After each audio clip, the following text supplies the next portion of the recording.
Buenas tardes y bienvenidos al último, en este caso va a ser por ahora monólogo, es el último monólogo de cine organizado por la Fundación Cinemas Cómic. Este va a ser el último de este año, porque ya, bueno, algunos estamos de mudanza, como se puede ver detrás, pero bueno, también si me muevo un poco, en este caso por aquí, se puede ver el árbol de Navidad, o sea que ya tenemos las fiestas de Navidad mm, directamente tocando la puerta, por no decir aporreando directamente a la puerta, entonces creo que ya es hora de poner el punto y final al que es el tercer año de los diálogos de cine, que digo que en este caso va a ser un monólogo. Y lo primero, pues eso, es dar los agradecimientos de rigor a la Fundación por darle eh, cabida, sentido y apoyo a esta iniciativa. A su vez a la Cátedra Cultural Moebius de Lenguaje Gráfico, que depende de la Universidad Laguna, por el estudio, por el trabajo que está haciendo de difusión y estudio del lenguaje gráfico. A la librería El Maldito y a Gonzalo Santana a los mandos de la nave, que es la persona que nos da soporte técnico, nos ha dado soporte técnico desde particularmente en cuanto a lo que es el tema de diálogos y o monólogos sobre cine de septiembre del año 2020. Ya estamos en diciembre del año 2023 y yo quiero dar las gracias, que ya viene a ser también un clásico, al Instituto Audiovisual Finlandés, a la biblioteca del Instituto Audiovisual Finlandés y al Archivo Cinematográfico Andrés Padrón por haberme cedido las imágenes que van a ver, entre ellas el fotocromo original de la empresa, de la distribuidora de 20th Century Fox, en el momento que se estrenó la película. La película se estrenó hace 47 años, en 1976. Y bueno, y este es el cartel español de lo que originalmente se llamó Silent Movie, que es una película muda, y en castellano le pusieron La última locura de Mel Brooks. Y bueno, la diferencia con otros carteles, bueno, ahí lo ven, ese es el cartel británico. Y en España los carteles británicos suelen ser así apaisados y en castellano son así. Y aquí se ven, bueno, todas las estrellas invitadas, que fueron, por orden, serían Bar Reynolds, James Caan, Liza Minnelli, Anne Bancroft, Paul Newman y Marcel Marceau. Y bueno, Martin Feldman y Don DeLuise, que eran dos de los sospechosos habituales de las películas de Mel Brooks. Eh, Voy a empezar con el tema de las estrellas. Voy a empezar con una anécdota que se comenta en este libro, que es un libro muy entretenido de leer, muy recomendable. Este libro son las películas de Mel Brooks. Este libro está escrito por un señor que se llama Neil Sinyar. Eh, el libro está escrito en 1987, con lo que en realidad ya no llega por ejemplo, Spaceball, la parodia que hizo de Star Wars Mel Brooks, pero sí habla de los productores. Su primera película, El misterio de las 12 sillas, Blazing Sattler, que se llamó en castellano Sillas de montar caliente, El jovencito Frankenstein, Silent Movie, Máxima ansiedad, La historia del mundo, primera parte, Ser o no ser. Eh, en este libro, precisamente, hablando de Silent Movie, eh, el autor comenta una anécdota de Billy Wilder, que es posiblemente una de las personas más lúcidas que ha pasado por el mundo de Hollywood, y la obsesión por el tema de las estrellas. O sea, la obsesión por el tema de las estrellas viene, entre otras muchas cosas, por el famoso eslogan de la Metro Goldwyn Mayer, de más estrellas que en el cielo. Por ese momento prácticamente todos los grandes actores trabajaban para la Metro. El resto de las compañías eran como de segunda, hasta que ya existía Artistas Unidos, pero bueno, Artistas Unidos estaba montada por un gran director que fue David White Griffin, por Charles Chaplin, que fue una persona siempre muy contestataria, por Douglas Fairbanks, que también lo fue, y por Mary Pickford, que fue una señora del siglo XXI, viviendo a principios del siglo XX, que no le caía bien precisamente a los magnates de la Metro, porque los magnates de la Metro no querían mujeres que pensaran más allá de... En realidad los magnates de la Metro no querían a nadie que pensaran, solamente podían pensar ellos. Pero bueno, eso ya es una historia que lo hemos comentado alguna vez, una historia muy larga. Pero bueno, el tema de las más estrellas que en el cielo, bueno, digamos que el resto de las compañías, el resto de las productoras, Universal, Paramount, Columbia, Artistas Unidos o la Metro-Goldwyn-Mayer, y por supuesto la Warner, de los hermanos Warner, que en ese momento sí había varios hermanos, eh, competían por teóricamente estrellas menores. O sea, Clark Gable estaba con la Metro y Errol Flynn, que era el contestatario, pues estaba bueno, también estaba con Warner. Que de hecho, pongo el ejemplo porque Lo que viento se llevó y Robin Hood son prácticamente contemporáneas y son dos de las primeras películas que se hicieron en color. Y bueno, las dos costaron un disparate, independientemente de que Lo que viento se llevó es una película épica y enorme. El Robin Hood es un poquito más pequeñita de metraje, pero fue una película que hacerla en color costó muchísimo. Finales de los años 30, pero el color todavía era muy prohibitivo. Entonces, en este libro comenta una anécdota de Billy Wilder, que dice que él fue una vez a un banco a pedir dinero para hacer una película. Lo tenía todo, tenía el guión, tenía la historia, no sé qué, no sé cuánto, pero, y además el presupuesto era ridículo en comparación. Y en el banco le dijeron que no porque no tenía ninguna estrella en el reparto. Y él comenta que después vino otro productor con una película que simplemente era una idea, sin un guión, sin nada, pero como tenía un montón de estrellas, le dieron 4 veces, 3 veces más de lo que él había pedido. Entonces, partiendo de esa anécdota, a Mel Brooks se le ocurrió hacer. Este libro dice que, así como, o sea, la película anterior de Mel Brooks fue El jovencito Frankenstein, que fue una película además eh, que o la gente la quería o la odiaba. Sobre todo los grandes críticos no transigieron, o sea, no consiguieron entender cómo a Mel Brooks se le había ocurrido hacer una película que transgredía una grandísima película de serie B, que era el Frankenstein de James Whale, de la Universal, de 1931. Que de hecho Mel Brooks tuvo la oportunidad de rodar en el mismo escenario con vamos a ver, la mesa donde crea el jovencito Frankenstein es el escenario original de la película de Whale. Pero vamos, muchos críticos pues, no se regaron las vestiduras y a punto estuvieron de pedir el linchamiento público de Mel Brooks. Y, en realidad en esa película hay muchísimas soluciones. O sea, Mel Brooks sabe cómo actualizar el mito. Un ejemplo es la maravillosa secuencia que tiene la película James Well cuando el monstruo se encuentra, la criatura, a mí lo de monstruo no me gusta. La criatura se encuentra con la niña y que al final la acaba matando sin querer. Y el Mel Brooks soluciona la historia con que la niña no solo no fallece, sino la niña acaba saliendo volando y termina otra vez en la cama, en su cama, cuando los padres llegan a buscarla pensando que no está. O sea, reinventa muchas de las grandes secuencias de la película James Well, y a mí personalmente me parece un homenaje increíble, aparte que sea en blanco y negro, como la película original, y a mí el tándem Jane Wilder y Martin Feldman me parece maravilloso. O sea, absolutamente es impagable esa película de principio a fin. Pero hubo mucha gente que, bueno, estuvo a punto de eso, de pedir el linchamiento público a Mel Brooks por hacerlo. Y este libro comenta que el único problema que puede tener Silent Movie es que Mel Brooks le tenía demasiado respeto sobre todo a las películas de Chaplin y de Buster Keaton, que son posiblemente los dos mejores eh, actores, productores, directores, creadores, guionistas, y me lo hago todo yo. El caso de Chaplin es literal, o sea, Chaplin abrió su propio estudio y él directamente, yo he visto las fotos y bueno, y lo he leído en una de sus biografías, directamente colgó, puso en el suelo hasta las indicaciones para llegar al estudio. Chaplin era de esos. Y Buster Keaton por ahí andaba también. Es otra forma de entender la vida, pero también era una persona muy, muy suya. Yo creo que no, yo creo que en realidad La Última Locura o Silent Movie es no es siquiera una película nostálgica, es de esas cosas que solamente se le pueden ocurrir a una persona como Mel Brooks, que es un creador incalificable, excesivo. Esta es una foto de prensa, una foto de bueno, esa foto está muy repetida. Prefiero es una de las fotos, de las fotos promocionales además que más se difundieron cuando se estrenó la película en su día. Incluso, y en este libro también está, o sea, no nos vamos a engañar.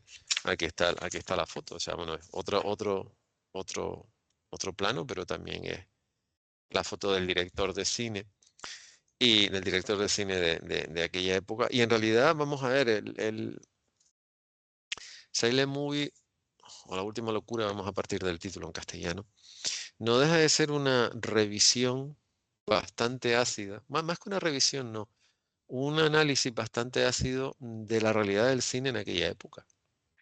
sea, desde la historia de él, que es un director que la bebida, o sea, un vicio acabó con su carrera, que es algo muy de Hollywood, pasando por los estereotipos, pasando por eh, la forma en la que el negocio fue cambiando, porque a la Metro se le acabaron, las estrellas se las acabaron fundiendo, entre otras muchas cosas, pues los actores acabaron hartos de los desplantes, sobre todo de dos de los creadores de la Metro Goldwyn Mayer. Y entonces el sistema cambió, y en el año 76, evidentemente, que es cuando se hace la película.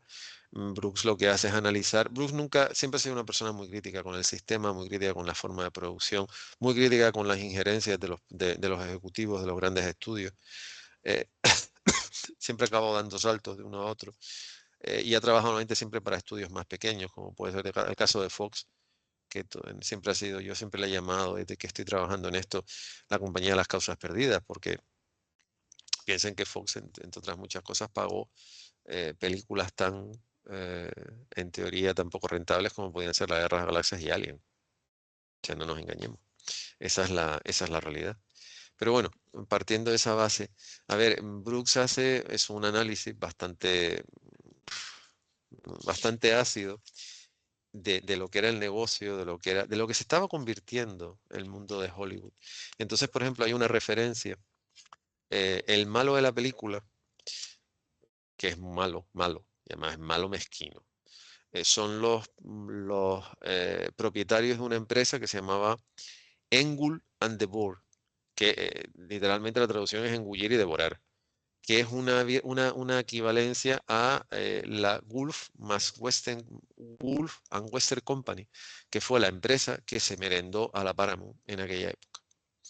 O sea, los Artistas Unidos ya dependían de una empresa grande como era la Transamérica, que la Transamérica, entre otras muchas cosas, era la propietaria de la Trans World Airlines, la famosa TUA, muy conocida en Canarias porque uno de los aviones que se estrelló en los rodeos, bueno, que más que se estrelló, que pereció que formó parte del accidente de los rodeos era de la TUA, uno era de la Transworld y otro era de la KLM. Y aquí además el máximo responsable, que es Engul, es un tipo que en una reunión acaba directamente, porque no consigue beneficios, acaba soltando espuma por la boca. O sea, en ese aspecto, o sea, Mel Brooks es una persona tremendamente descarada y tremendamente directa y tremendamente... eh, Bar Reynolds, que trabaja en esta película, de hecho es el primero que sale, esta es la biografía. Yo ya he hablado de ella, yo este libro lo recomiendo muchísimo, porque es de las biografías, a mí me parece una de las mejores biografías que he leído, porque además es tremendamente sensato y tremendamente claro consigo mismo. Esta es la famosa secuencia de la película donde los tres, a ver, Bar Reynolds hace de un personaje narcisista absolutamente insoportable.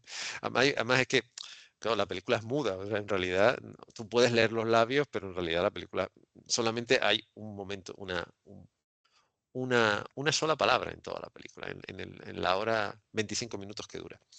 Pero hay un momento cuando están buscando la casa de Bar Reynolds que están sentados Mel Brooks, Martin Feldman y Don DeLuise. Y ellos están tratando de encontrar la casa de Bar Reynolds. Y Martin Feldman está sentado haciendo así. Y no le hacen ni caso. Al final se quedan mirando y dice, anda. Y entonces en la casa de Bar Reynolds, en la puerta hay un cartelón enorme que pone Bar Reynolds y una gran imagen de Bar Reynolds. Son esas cosas que solamente, porque además lo divertido es que Brooks critica, o sea, critica Hollywood. Primero pasan por un sastre que cobra muchísimo, es unos trajes desastrosos. Después critica también la moda de las medicinas alternativas, la acupuntura, la implantación de restaurantes de comida, en este caso comida asiática, que no tiene nada que ver tampoco es que se coma muy allá, no es que tampoco es que se coma de la mejor manera en los Estados Unidos, pero bueno, todo eso, nomás piensen que la película es del año 76, con lo que bueno, ya ha habido un trasvase sobre todo de gente de Vietnam y Laos, pero sobre todo de gente de Vietnam, porque Vietnam oficialmente terminó un año antes. y hay una implantación, hay otra, ya no solo es el barrio chino, también hay, de cierta manera, el barrio vietnamita. Pero esta secuencia es fantástica porque Reynolds tiene además en cada momento, en cada hueco tiene un espejo para verse, para sonreír. Piensa que en este momento Bar Reynolds era uno de los actores mejor pagados de Hollywood. Y estamos hablando de que ganaba muchísimo dinero por película. Y entonces, para convencerlo, se meten todos en la ducha con él. Y Bar Reynolds comenta que, aunque tuvo sus más y sus menos con Mel Brooks, porque en Brooks es muy franco, muy directo y muy ácido. Y no todo el mundo lo lleva bien, evidentemente. Dice que esta es la secuencia más divertida que ha rodado en su vida, porque además es tremenda. O sea, además tiene una connotación. eh, Piensen que solamente unos años antes, estamos hablando de una película que se rodó en el año 76, o sea, se estrenó en el año 76, se tuvo que hacer entre el 75 y el 76, sobre todo el 76. Creo que en el año 72, eh, no es un diccionario, vamos a ver, en lo que lo que era dentro el,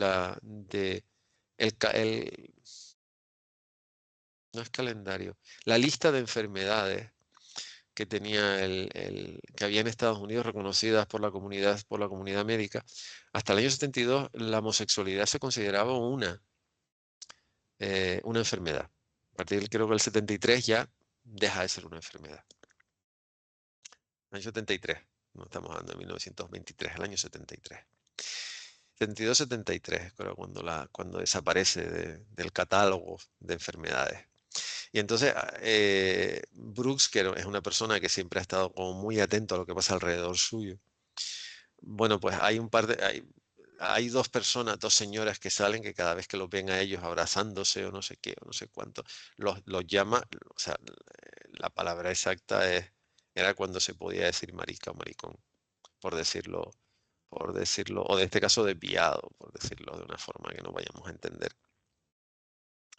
Y esta secuencia es tremenda. O sea, el hecho además, Reynolds está además tiene un espejo. Reynolds tiene un espejito en el baño, en la ducha. Y entonces primero está con dos manos y parece como Shiva, que al final aparece con un montón de manos, todas con el jabón. Entonces la secuencia es absolutamente disparatada, absolutamente fantástica, y además tiene ese componente homoerótico que Mel Brooks no duda lo más mínimo en incluirlo, más allá de. Esa es la primera persona, pero claro, el tema es que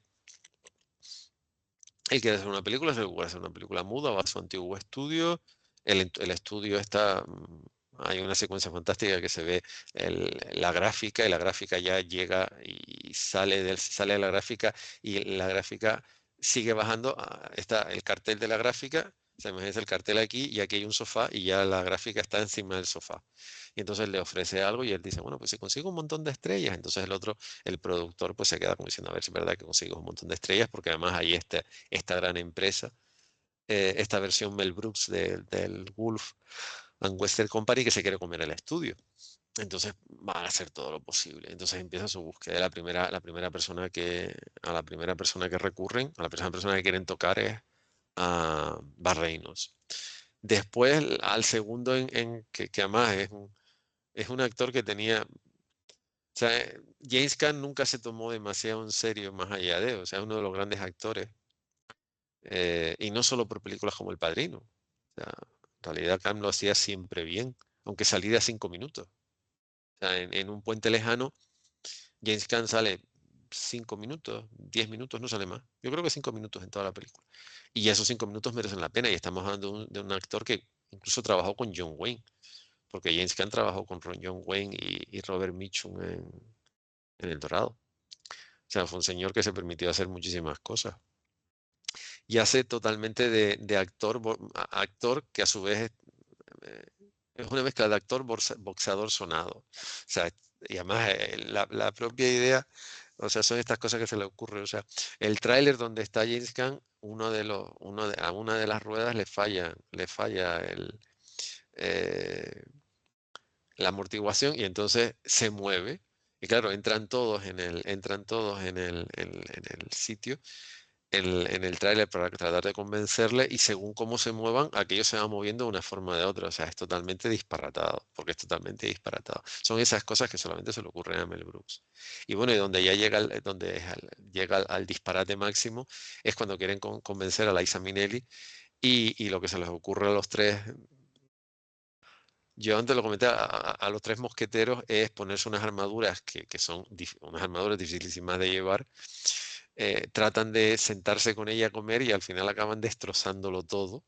Y al final, bueno, y Liza Minnelli al final no tienen que convencerla, ella se apuntaba sin necesidad de otra cosa. Además, yo creo que ella se hubiese apuntado a una película muda sin mayores problemas siendo quien era. Eh, y después, bueno, a ver, aquí está justo, esto es una foto de fuera de rodaje con Martin Feldman, con esa capacidad visual que tenía de que uno miraba para un sitio, otro para otro, que además es muy curioso porque en esta película te das cuenta de que no solo es capaz de hacerlo él, también es capaz de hacerlo Anne Bancroft, que pasa por ser además, aparte de una de las grandes actores, de las grandes actrices que ha tenido el cine contemporáneo, la mujer de Mel Brooks hasta que falleció en el año 2005. Estuvieron casados un montón de años, un montón de décadas. Y bueno, y convencer a Anne Bancroft hace de un poco de diva de una película de William Wilder, del Crepúsculo de los Dioses o Sunset Boulevard, mezclado con un trío de supuestamente de bailadores flamencos, pero que es una mezcla de flamenco con toques mexicanos, porque en ese momento más estamos en Los Ángeles y bueno, todo, el mundo latino cada vez tenía, todavía faltaba la irrupción que hay ahora, pero en ese momento cada vez había más. Digamos que todo lo que venía de, sobre todo de México, pues tenía como cada vez más impronta dentro de la cultura norteamericana. Y la forma de seducirla bailando, el tango a tres entre los tres protagonistas y el propio comportamiento de Anne Bancroft es absolutamente maravilloso. O sea, porque además también es una señora que sabía reírse, es una señora que era capaz de hacer papeles tremendamente serios, como Agnes de Dios, por ejemplo, con Jane Fonda y Mel Tilly, o G.I. Jane con Demi Moore, y después hacer disparates como este. O sea, porque la película no deja de ser un disparate fantástico, pero es un disparate. Y bueno, y después hay un chiste muy privado cuando se plantean invitar a esta locura a, a Paul Newman, que eso es un chiste privado porque mucha gente identifica a Paul Newman con la salsa, porque él tenía una línea de salsa fundamentalmente.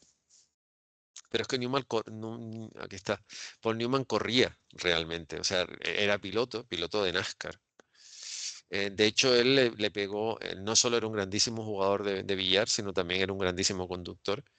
Y fue el que digamos que le transmitió la pasión a Tom Cruise y por eso Tom Cruise hizo Días del Trueno, porque ellos trabajaron juntos en El Color del Dinero y entonces Paul Newman lo invitó a correr. Tenía su propia escudería, evidentemente, y a partir de ahí, pues cuando Tom Cruise se planteó hacer Días de Trueno. Y bueno, y además aquí él está, supuestamente ha tenido un accidente, iba en una silla de ruedas y entonces hay una persecución, y también es un chiste muy privado a lo que es las películas de la Keystone, que eran hechas, eran más películas de cine mudo, las famosas policías de la Keystone, que eran las persecuciones en los primeros coches que habían, fundamentalmente eran Ford. Eh, y eso es mítico, o sea, en el cine mudo, los policías de la Keystone y las persecuciones del el protagonista y los policías, eso es también absolutamente mítico. Y bueno, y en esta historia, y de hecho a Paul Newman le quiso emularlo, o sea, porque al final todo se pone en una silla de ruedas, más una silla de ruedas que parece es una mezcla entre silla de ruedas y moto, y bueno, y es fantástico, y aparte lo que también demuestra es que Paul Newman sabía reírse de sí mismo, independientemente de que sea uno de los actores más guapos, por decirlo claramente, que ha habido en la historia del cine. Pero bueno, el mono que saca no es por la película, ese mono es suyo. Es uno de los monos que él usaba cuando él corría. Y es fantástico también, o sea, el hecho de que como todos lo persiguen, cómo consigue escapar y esto es cuando al final se apunta. De hecho, hasta en los títulos de crédito posteriores, todos se ríen mucho de sí mismos. O sea, es divertidísimo porque los ves a todos los actores que son, imagínense, estamos hablando de gente, pues eso, que todos son actores protagonistas, ganadores de Oscar y cosas así, o sea, no, o nominados al Oscar, no estamos hablando de Mindundes ni muchísimo menos, cómo se ríen de sí mismos. Porque eso yo creo que es una de las grandes virtudes. Yo creo que lo que siempre ha conseguido, lo que siempre ha conseguido, yo creo que una de la mayor virtud que tiene Mel Brooks es que consigue reírse. Hay películas en que no. Qué asco de vida es todo menos una comedia. O sea, para mí es la mejor película en cuanto a construcción de guión de Mel Brooks. Y desde luego no es para reírse, es todo lo contrario. Es una película dura de principio a fin. Pero en las parodias o en historias como esta, Mel Brooks sabe reírse, pero sabe que sabe conseguir que tú te rías. No es que se ría per se o sea, a una parte de Hollywood la pone a caer como se tiene que poner. Hay una frase que dice, además la voy a leer, o sea, la voy a traducir textualmente porque está en el libro y bueno, y es más fácil de, digamos que yo las cosas las memorizo, pero bueno, también las puedo. eh, Dice, en Hollywood, arte es sinónimo de bancarrota. Hasta que Robert Redford creó Sundance, es cierto. O sea, Hollywood es ganar dinero, ganar dinero, ganar dinero. Otra de las cosas que Brooks también, de cierta manera, parodia descaradamente, bueno, lo voy a poner aquí, es cuando, este es en la edición del Variety de la costa oeste, el Daily Variety, que es igual salvo por los simbolitos. Y bueno, cada vez que alguien firma, o sea, acepta, o sale en el Variety, que es la Biblia, o sale en uno de los periódicos, para desgracia del pobre propietario de un kiosco, al que que también es una crítica muy feroz, de la gente que tira las cosas que a este señor le tiran estos fardos llenos de periódicos. Cada vez que un actor firma, sale así. También es una forma de parodiar que además esta idea después se exportó a una película de Michael Keaton, Johnny Dangerfield, de 1984. Porque a ver, la sombra de Mel Brooks es muy alargada. O sea, Mel Brooks ha parodiado todo lo que ha podido, eh, incluyendo la sacrosanta Guerra de las Galaxias, eh, a Hitchcock y bueno, ya puse el ejemplo antes del jovencito Frankenstein, pero lo hace de esa manera, o sea, porque el caso es que también Brooks, los productores es una película muy divertida, pero también una película bastante seria, y El misterio de las 12 sillas para mí también junto junto con esta película y El jovencito Frankenstein es mi película preferida, porque es una película además será porque, a ver, yo no disimulo que soy muy romántico en el sentido más claro de la palabra, pero me gusta el final. O sea, el final es el que tiene que ser y todo el mundo acaba en su sitio y ves un cierto atisbo de esperanza. Eh, a ver, de las cosas que tiene Mel Brooks, El misterio de las 12 sillas se rodó en Yugoslavia, en una época donde, estamos de los años 70, cuando en la Unión Soviética todo era, pero el mariscal Tito, en lo que hoy día yo no es Yugoslavia, él se las apañó para que todo el mundo fuera a trabajar allí y se dejase el dinero. Y él comenta Mel Brooks comentó que rodar fue una pesadilla, que era muy complicado hacer las cosas y que en el hotel, los mosquitos que había en el hotel eran tan grandes que antes de picarte se sentaban se sentaban en una silla cómodamente, con las piernas cruzadas antes de picarte. Esas son las cosas que solamente se le ocurren a Mel Brooks, evidentemente. Pero es una película más primorosa, evidentemente tiene un montón de escenarios reales, y es una película primorosamente rodada, sobre todo tiene una fotografía increíble. Pero, a ver, él consigue que te rías. Y en esta película más solamente por los excesos. Y después juega muchísimo con eso, con el ruido, con el sonido, con una música muy apropiada, con la que lo ven a todos en el coche, además el coche no puede ser más cantoso. Eh, Digo, este es el fotocromo de Incine, que se ve en ¿cómo se llama en castellano? Última Locura, y bueno, uno de los símbolos es el de Fox y otro es el símbolo de Incine, que era la productora de distribuciones, y Incine distribuye y producía también películas españolas en nuestro país. Eh, trata de tocar todos los, digamos que todas las teclas del cine mudo. Pero donde para mí esta película supera pone el listón estratosférica, de una manera estratosférica, es que además yo imagino bueno, que no sé si le fue difícil o no, pero a ver, para aquellos que no lo sepan, el mejor mimo que ha habido en la historia, el mimo por excelencia, el mimo de referencia, es un señor francés que se llama Marcel Marceau, el padre de la actriz Sophie Marceau, que es el mimo, este señor. Y este señor está considerado no solo, o sea, es el mejor mimo de la historia, solamente hay que verlo cuando aparece, o sea, cuando aparece es absolutamente increíble. Y ahora un mimo no habla, ese es parte de su encanto. Yo no sé si fue, yo quiero pensar, o sea, no sé si puede que fuera incluso idea de Marcel Marceau, no fuera idea de Mel Brooks. Pero es que la única persona que pronuncia una palabra en esta película es Marcel Marceau, que es como el más difícil todavía. O sea, ¿quién habla en esta película muda? El mimo. A ver, estas son las típicas cosas que solamente se le pueden ocurrir a Mel Brooks. Y bueno, esto es que ellos están al productor, al dueño del estudio le da un algo, van al hospital, que ahí hay otro elemento que más es muy contemporáneo, porque donde Luis y Martin Feldman se ponen a jugar con la máquina donde se ve el ritmo cardíaco y acaban jugando a un juego que ahora nos parece absolutamente ridículo, 47 años después, pero en aquel momento era lo único que había si querías tener un videojuego, que era aquel famoso juego del tenis que tenía una palanquita, tenía una palita, o sea, tenía una cosita aquí, otra cosita aquí, lo podías mover y la pelotita, aquello que hacía pipi iba de un lado a otro.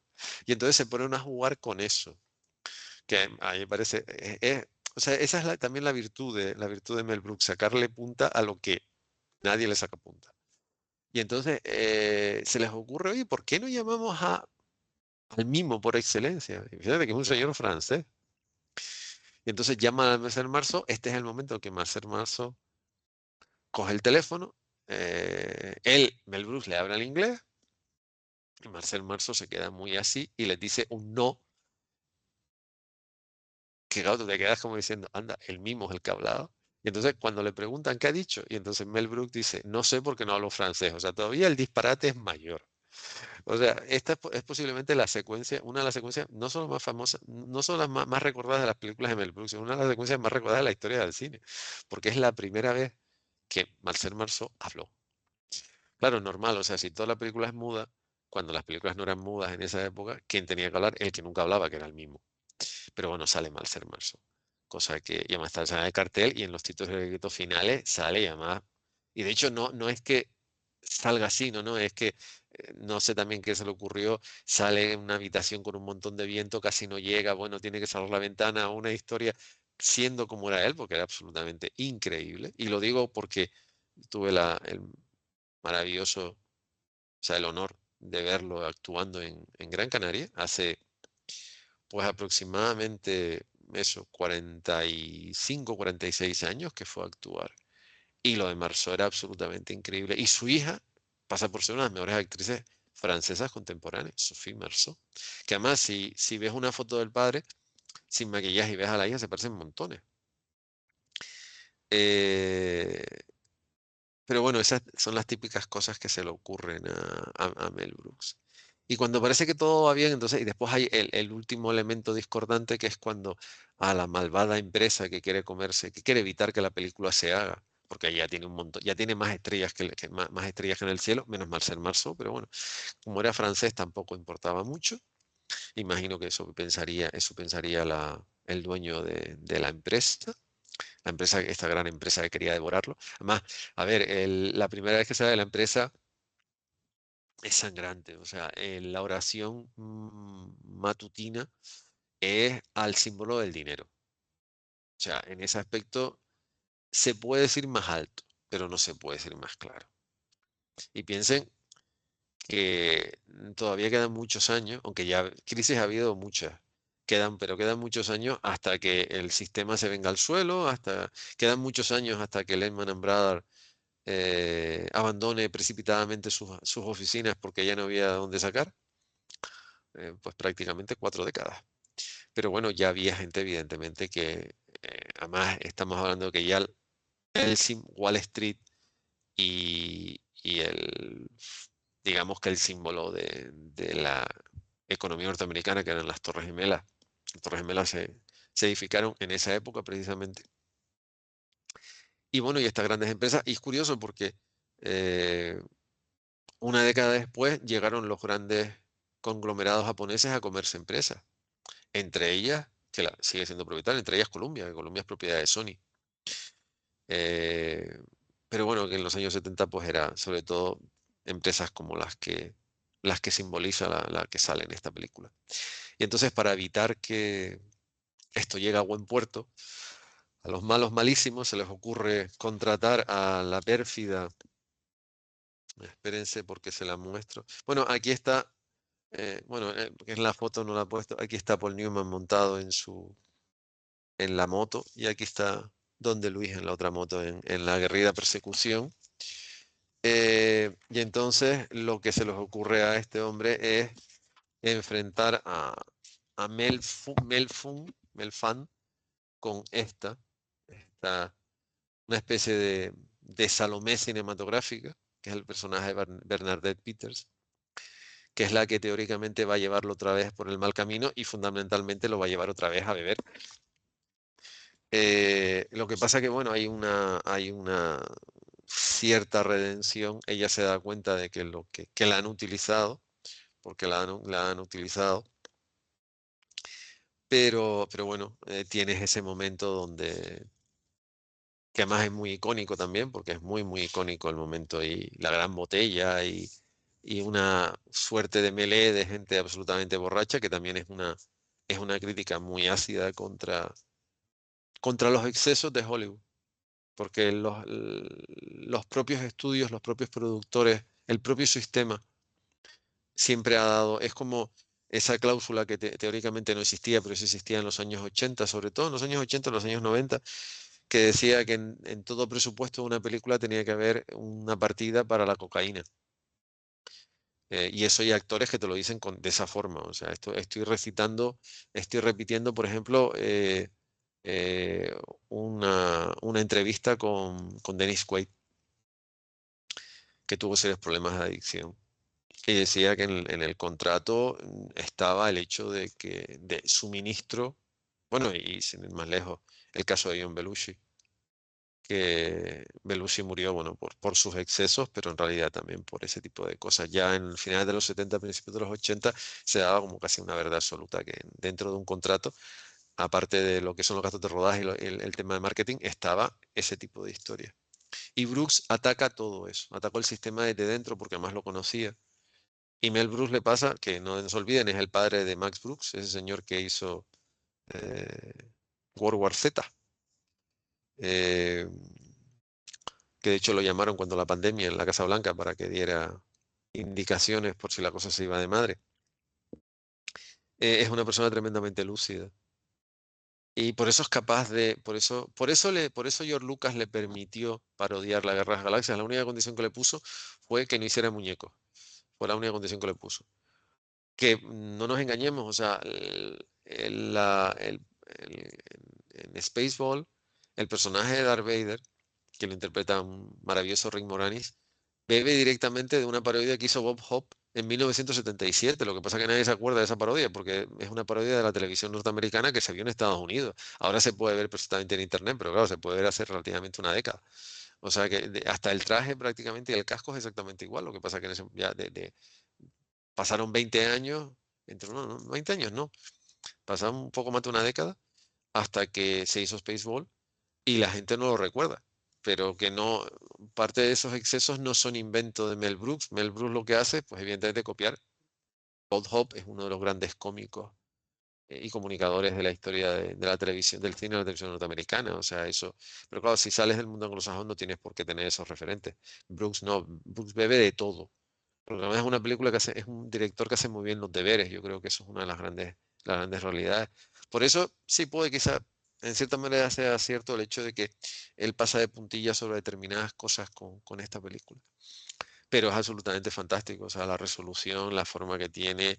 eh, a ver, hay una, que eso también en cierta manera es no una parodia, es un recordatorio de otra película de William Wilder, de 1, 2, 3, con la máquina en la que el personaje de James Cagney es un alto ejecutivo de Coca-Cola, perdón, pero tengo que decirlo, o sea, de la Coca-Cola en la Alemania pre-muro de Berlín, cuando se podía pasar de la zona democrática a la zona ocupada por la Unión Soviética sin el problema que supuso después el muro, que no se podía pasar, evidentemente, o no de la forma que después se podía pasar.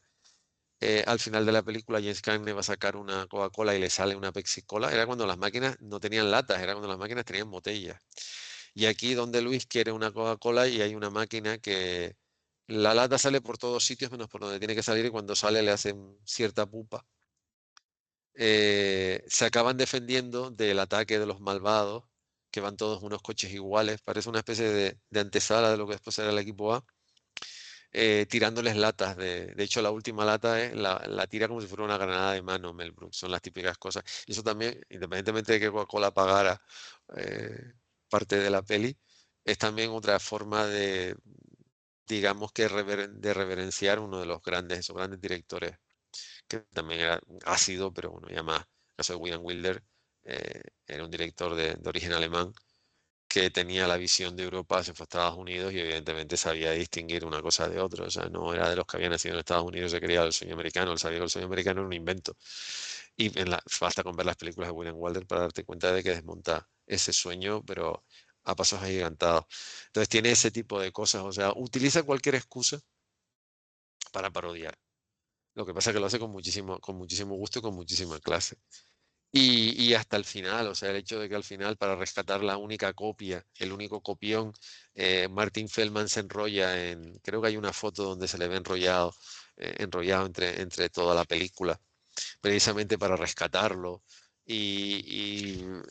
Son las típicas cosas que solamente se le pudieran ocurrir a Mel Brooks. Se le siguen pudiendo ocurrir porque además sí, esta imagen, exactamente. Esta es que él, para salvar el copión, se pone. Copión, lo que se llama copión en el argot es la única copia que hay de esa copia es la que sacan después. O sea, es la copia máster de donde después se sacan el resto de las copias. Pero como hay tanta presión por estrenar la película rápido, solamente hay una copia. Entonces, Martin Feldman, para salvarla, se la enrolla alrededor y así se convierte él en una bobina humana. Esta es otra de las locuras que solamente se le puede ocurrir a Mel Brooks rodeado de esta gente, porque te digo, en realidad yo creo que lo mejor es que ellos se entendían muy bien. O sea, y esta secuencia, esta imagen, es del principio cuando él va a entrar al estudio con su guión y se están dando abrazos para desearse suerte, entonces pasan estas dos señoras que no son tan mayores ni siquiera, no son como no son los dos ancianos protestones del palco de los teleñecos, no, de las Muppets. No, esta señora de los 40 y tantos y los llaman de todo. Pero claro, son las cosas eso, o sea, yo creo que el problema de Brooks es que Brooks siempre busca provocar y no todo el mundo lo entiende igual, porque lo que busca en cierta manera, es como lo que hace Lloyd Kaufman, el alma mater de Troma.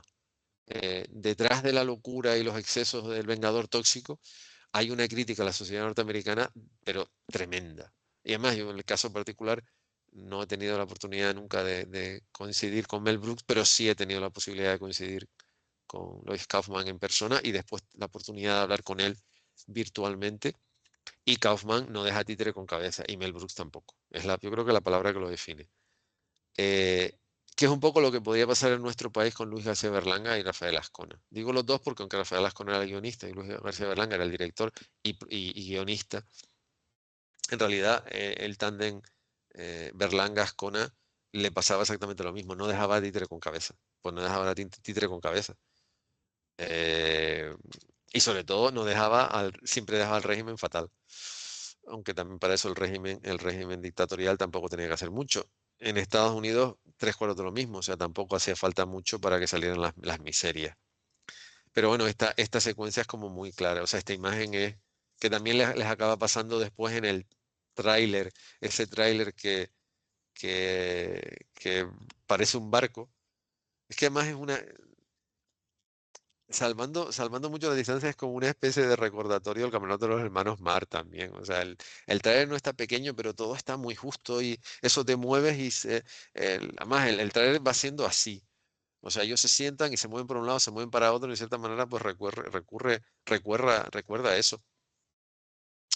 A ver, digamos que también en cierta manera aparte, los hermanos Marno ya no son actores de cine mudo, son actores de cine sonoro, pero sí hay algunas salidas, algunas idas de olla de Mel Brooks también sacadas o sea, no llega, Mel Brooks en esta película no llega al extremo de Mario Moreno Cantinflas en El Patrullero 777, cuando lo que hace es directamente, pero Mario Moreno directamente fusila una secuencia de Sopa de Ganso, pero directamente. Pero vamos, de una forma, a ver, él siempre dijo que era un fan confeso de Chaplin y los hermanos Marx.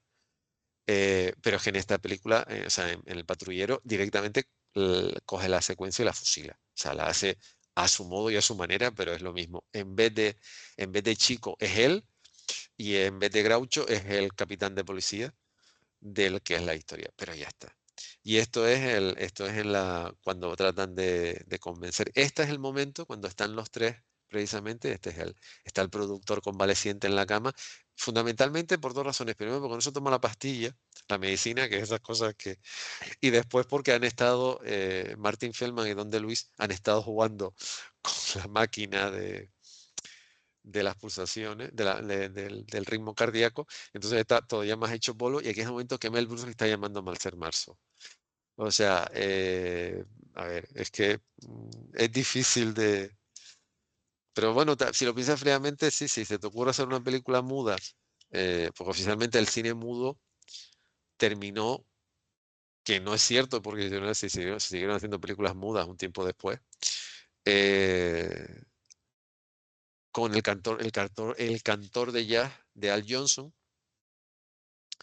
que no es una película sonora per se, o sea, tiene una secuencia que es sonora, que es cuando canta precisamente, pero la película es muda. Es cuando se empezó a probar el cine mudo. Y de hecho, la película que mejor refleja el paso del sonoro del cine mudo al sonoro es la película protagonizada por Gene Kelly y Debbie Reynolds, la madre de Carrie Fisher, cantando bajo la lluvia, que es el paso que muchas actrices y muchos actores sucumbieron porque tenían una voz horrible, o no tenían buena dicción, o llámalo como quieras. Eh, que bueno, aquí hay un momento en donde, claro, a partir del año 36 hay un código que se llama el código Hayes, año 33, no sé qué, que es el código de las buenas maneras, que hay cosas que no se pueden decir, no se pueden enseñar, no se pueden... Es una censura encubierta, por decirlo claramente, como el Comic Code del lenguaje gráfico. Y entonces hay un momento en el que Martin Feldman se insinúa de una forma muy descarada a una esbelta enfermera, después de que han recogido a una señora, son las cosas que también se le ocurren en el bus, en medio del camino se encuentra una señora que está a punto, una señora embarazadísima que la pone en el coche, que hace que el coche casi ni consiga que ande, y cuando la dejen en el hospital, Martin Feldman se insinúa de una forma muy poco decorosa a una enfermera. Y tú si sabes leer los labios y sabes inglés, todo hay que decirlo, entiendes perfectamente lo que le está diciendo. Pero en el rótulo en inglés eres un chico malo, este es el momento, exactamente. Este es el momento en el que... Además, piensen que mm, Martin Feldman no es tan bajo y ella tampoco es tan alta, lo que pasa es que está hecho de manera que todavía ella parezca más alta y él parece más bajo. Y entonces Mel Brooks le está diciendo lo que es, pero en el rótulo sale, eres un chico malo. O sea, en cierta manera también es una crítica contra el propio código Hayes y contra ese estúpido código de buenas maneras, que en realidad es una tontería, porque es una tontería. O sea, me refiero a una tontería, no. El mundo es como es, o sea, no es cuestión de estar soltando. palabras malsonantes una detrás de otra, porque eso no tiene sentido, pero hay momentos en que depende en dónde te muevas y aparte, bueno, Mel Brooks se crió él es de origen judío, evidentemente, nunca lo habéis simulado, y se crió en Brooklyn, su padre falleció siendo él muy, muy jovencito, es una persona hecha a sí misma, pero eso tremendamente, tremendamente receptivo a todo lo que tiene alrededor. Entonces, él aprovecha, pues eso, todo lo que puede. eh, eh, Hay otro momento maravilloso cuando el productor, el dueño del estudio, lo tengo aquí delante para que no... Sí, es Sid Caesar, eh, que le dice que el cine mudo y el slapstick son lo que son los gags cinematográficos mudos, está pasado de moda y de repente le da un medio vaído, se cae, pasa por debajo de la silla, bueno, arma un destrozo, que es como se hacían las películas de cine mudo. O sea, en realidad era eso. O sea, como no había sonido, había que hacer algo. Bueno, el sonido en realidad se lo ponía la música, que normalmente solía ser un señor tocando el piano en el cine. Y ya si, bueno, si era una cosa como más de más alcurnia, pues era no debo decir una orquesta, pero sí, tres o cuatro músicos. Sobre todo con que tuviese un piano y una percusión fundamentalmente, porque el cine mudo la percusión era muy importante. Y bueno, y tiene esa forma de hacerlo, comentarlo. Él recurre absolutamente a todo. Y además, en realidad es que lo hace muy bien. Yo creo que es la gran virtud. Porque además a Mel Brooks le costó entrar. O sea, le costó. Y todavía hay mucha gente que no se lo reconoce. Todavía hay gente que lo asocia con el payaso que se dedica lo que hicieron después los creadores y no es una crítica porque es una evolución, es otra generación. Bueno, son dos generaciones, casi tres. La gente de Aterriza como pueda o Top Secret. Top Secret es una película muy original y es muy Mel Brooks, porque es muy Mel Brooks. Aterriza como puedas ya no. Aterriza como puedas ya es estirar el chicle, no sin tanta gracia como las idas las salidas de tono que tenía Top Secret, que no deja de ser una película tremendamente deudora del cine de Mel Brooks, porque bebe de lo que bebe. Y además, sobre todo porque también tiene los actores que tiene y recurre a lo que tiene. Top Secret ya es otra cosa, pero en el caso perdón, Aterriza como pueda, pero Top Secret sí, Top Secret es una película muy deudora de los excesos y de la forma de satirizar que tiene Mel Brooks en el cine. Esta película es lo que yo les he dicho, es una película, a ver, a mucha gente le podrá sonar, eh, es una película del año 76. Lo iba a decir antes, lo que pasa es que se me vino otra cosa a la cabeza. Del reparto original, la única persona que está viva es Mel Brooks, porque todos los demás han fallecido. O sea, todas las estrellas invitadas han fallecido, incluyendo a Anne Bancroft, que era la mujer de Mel Brooks, que falleció ya hace casi 2 décadas. Y Martin Feldman falleció además de manera inesperada, le dio un infarto rodando Los Piratas de Barba Amarilla, y donde Luis murió ah, un poco después 2 o 3 años después de Anne Bancroft. Creo que murió en el año 2008, porque Anne Bancroft murió en el año 2005. Y la que no estoy seguro si está ahí o no es Bernadette Peters. Pero todos los demás sí. O sea, Bob Reynolds, James Caan, Liza Minnelli, todos han ido falleciendo. Eh, Marcel Marceau ya de esta, Paul Newman, ya desgraciadamente no queda nadie. Solamente que el último hombre vivo, The Last Man Standing, es Mel Brooks. Eh, pero bueno, eh, es de esas películas, yo creo que además Alan Alda, que es el señor, entre otras cosas, muy conocido por haber hecho una de las series que mejor refleja el disparate de la guerra, que es MASH, comenta que cuando fue a ver la premiere de la película casi lo echan del cine por lo que se rió. Y yo creo que la virtud que tiene Silent Movie o La Última Locura, llámenla como quieran, es que es una película que te ríes. O sea, aunque no quieras, te ríes. porque es que es eso, Brooks es una persona que se le ocurre, es capaz de reescribir lo que ya está bien escrito, que es lo que le pasa a Spaceball, que cosas que están bien hechas, que están bien planteadas, las ves y dices, oye, es que sabe cómo hacerlo, sabe cómo reinterpretar, sabe cómo eh, sacarle la parte divertida, entre comillas, a cosas que...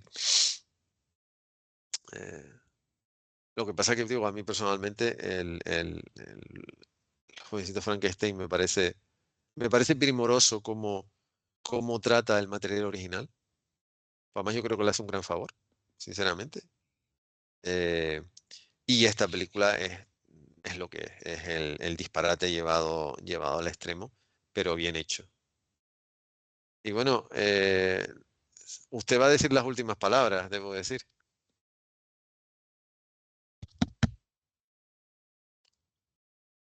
No se te oye.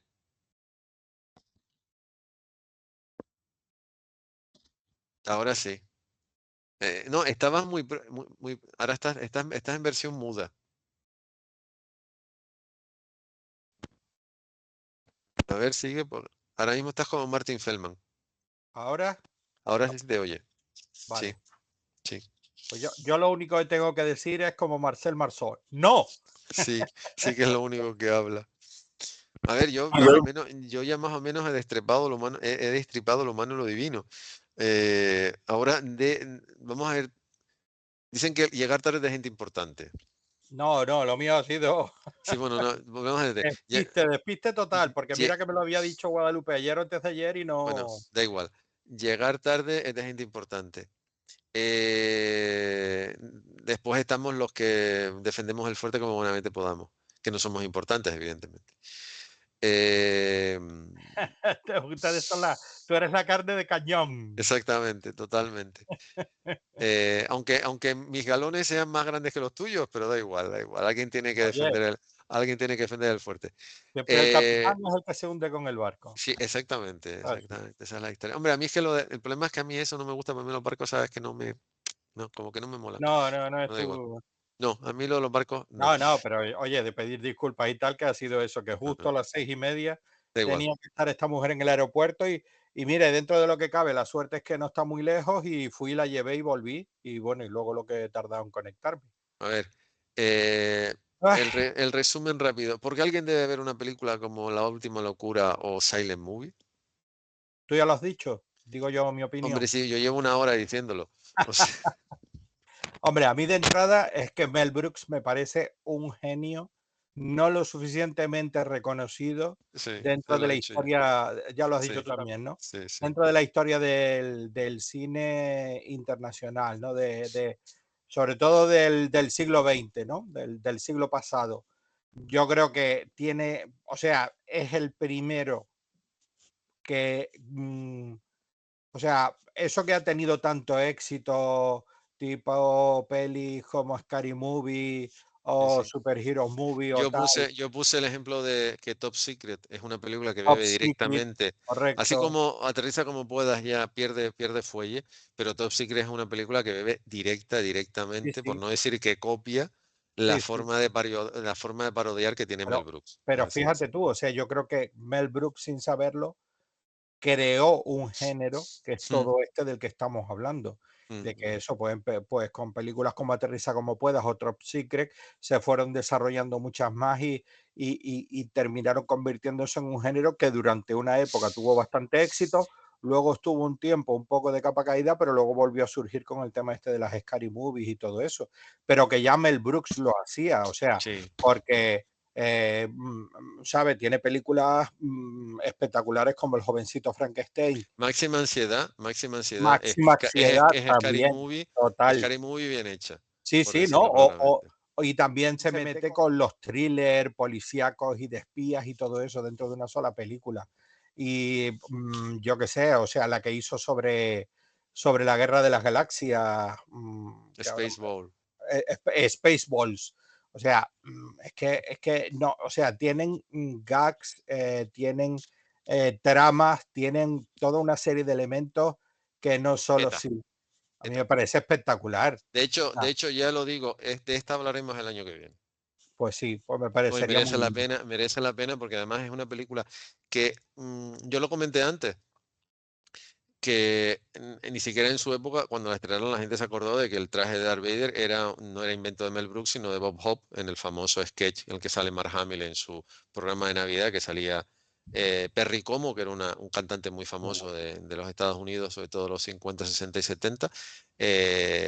Olivia Newton-John, que hacía de Princesa Leia, Mark Hamill, que hacía de Mark Hamill, y Bob Hope, que hacía del malvadísimo, no era Darth no sé qué. Pero el casco que saca Rick Moranis en Spaceball es el casco de Bob Hope. Casco negro. El casco que usaba Bob Hope.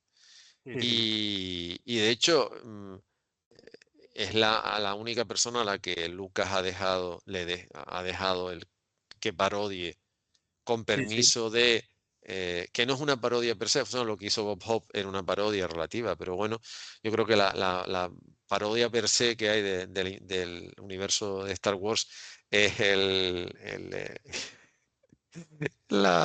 sketch de Tiene Richard muchos, Pryor. ¿eh? No, no, Sí, el sketch de Richard Pryor, el Star Bar, que está incluido en aquella serie que solamente hicieron 4 programas, que es una versión de la Cantina Galáctica absolutamente maravillosa, no, absolutamente desmadrada y absolutamente genial, que ojalá se hubiesen seguido haciendo cosas como esa, de la que tampoco, porque en Star Wars está el sketch que hicieron John y, perdón, Don y Mary Osborne en su programa, que sale Chris Christopherson como Han Solo, que de hecho fue un actor que en su momento pudo haber sido Han Solo perfectamente. Además, Chris Christopherson, la gente no lo sabe, pero es piloto de helicóptero de verdad. O sea, él sabe, y así igual que Harrison Ford es piloto, pues Chris Christopherson también lo es. Pero el Star Wars de Richard Pryor, de ese no habla nadie. Y son 6 minutos antológicos. Entre otras muchas cosas, porque Pryor era un tipo. Richard Pryor es como Mel Brooks, es un tipo excesivo, era una persona excesiva claro. hasta la extenuación, pero era una persona brillante vamos a ver, es de las personas más Es que brillantes. otro de los grandes aciertos de Mel Brooks fue siempre rodearse de grandes cómicos Sí, que fueran, que fueran exitosos en el cine, que fueran exitosos en los bares de comedia o fueran monologuistas y a lo mejor salían en la película 6 minutos, pero pero eran salían. los 6 minutos que eran de ese cómico y que Mel Brooks ahí Eran no sus se lo... amigos, o sea, lo Claro, dije antes, él empezó en donde Luis, Brooklyn. donde lo has visto más tú, o Marty Feldman, o sea, todos estos actores que participan en sus películas es que son espectaculares y él los dirigía de una Sí, manera, ¿sabes? De una manera genial sabía también, o sea, hacerlo. Sabía sabía hacerlo sacarle, porque los dejaba, o sea, les obligaba a seguir el guión, pero también les permitía tener esos momentos, eh, meter esas morcillas o en un momento dado liarse la toalla a la cabeza y hacer otra cosa que no era lo que estaba recogido en el guión, pero el nota decía esto es eso lo bueno decía, eso lo y se metía en contó, la película. eso lo cuenta Jen Wilder precisamente hablando de los libros de Frankenstein, que además el guión está escrito por él. Mm, Las peleas que podían llegar a tener para ponerse de acuerdo y al final llegaba a un acuerdo y de hecho lo que salía de aquello era muchísimo mejor. O sea, sí, yo creo que, y fíjate, porque además hay que entender que Jen Wilder es británico, que fue una de las razones, precisamente su forma de entender la vida fue la que le hizo renegar de Hollywood porque no le gustaba. Obviamente que su pareja se murió, pero sí. en realidad Jen Wilder trabajaba con quien trabajaba muy bien, era con Mel Brooks, porque con Brooks podía eh, hacer cosas que no podía hacer con otra Que persona. otros no exactamente, que otros directores no les van a permitir. Pero que bueno, que llegados a Silent Movie, a la última locura de Mel Brooks, como se tradujo en España y en otros países de habla hispana, Sí, o sea, yo ya es esto- que me parece esto- exactamente el culmen de ese género de vamos a parodiar otros géneros, ¿no? Y entonces entonces ya parodian pues el culmen del cine de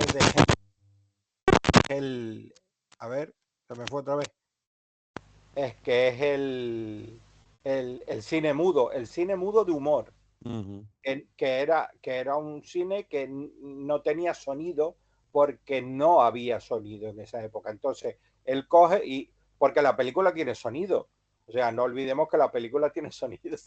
Y la máxima expresión es ese momento genial, porque a mí me pareció genial, en el que sale Marcel Marceau, que es que su éxito es porque es un mimo y no emplea la palabra y es el único que articula una A ver, palabra en en toda la cierta película. manera, vamos a ver, es normal. O sea, si la película es muda, cuando ya eran sonoras, ¿quién va a hablar sino el mismo? Pasa que también, claro, también es que yo lo comenté antes, el problema de Brooks es que es una persona, eso absorbe todo Hmm, y después también una persona capaz de convencer a que toda esta panda de gente se apuntara. Digo, sí, yo no he leído una biografía de Marcel Marceau.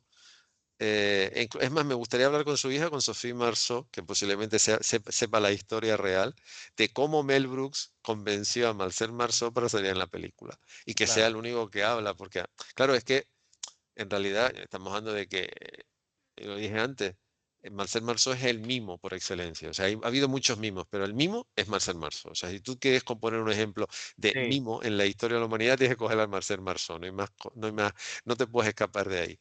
Y entonces, claro, es la antítesis, es decir, si la película las películas eran, porque es que supuestamente él quiere hacer una película muda, pero no es la película que está, lo que tú ves no tiene por qué ser mudo. O sea, claro. le da la vuelta a la historia. Entonces, claro, como nadie habla, ¿quién va a hablar? Lo que menos piensa, El que si, no habla. si sabes que sabes quién es Marcel Marceau, Ah, es que el mismo vaya a hablar. Y de repente el mismo coge el teléfono y dice no. Y tú te quedas como diciendo, perdón, si este es Marcel Marceau no habla. O sea, eso, es que esas son las cosas que hacen.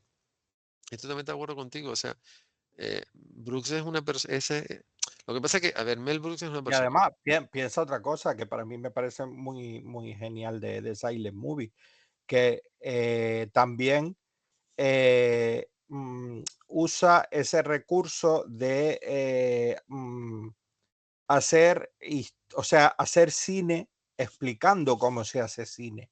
Porque Ujú, se pasan toda la película buscando la forma de hacer esa película. ujú, Y al final es la película, lo que hacen es la película en la cual se ven todo el rato intentando hacer esa película, que todo el mundo piensa que es una locura, porque es una película muda, igual que eran las películas mudas originales del cine de humor, con pues, todos esos grandes nombres que ya todos conocemos, de Gordo y el Flaco, Charlie Chaplin, Harold Lloyd, Buster Keaton, y todos esos grandes cómicos del cine de humor clásico, que en esa época era mudo porque no claro. había Toda tecnología para la hacer el tecnología no sonido. daba, no había para otra cosa, estaba claro. Pero que después de eso llegaron otros locos maravillosos, como fueron, por ejemplo, los hermanos Marx, que también hicieron ese tipo de humor, pero incluyendo el sonido. O sea, y aquí llega entonces Mel Brooks y reúne a su grupo de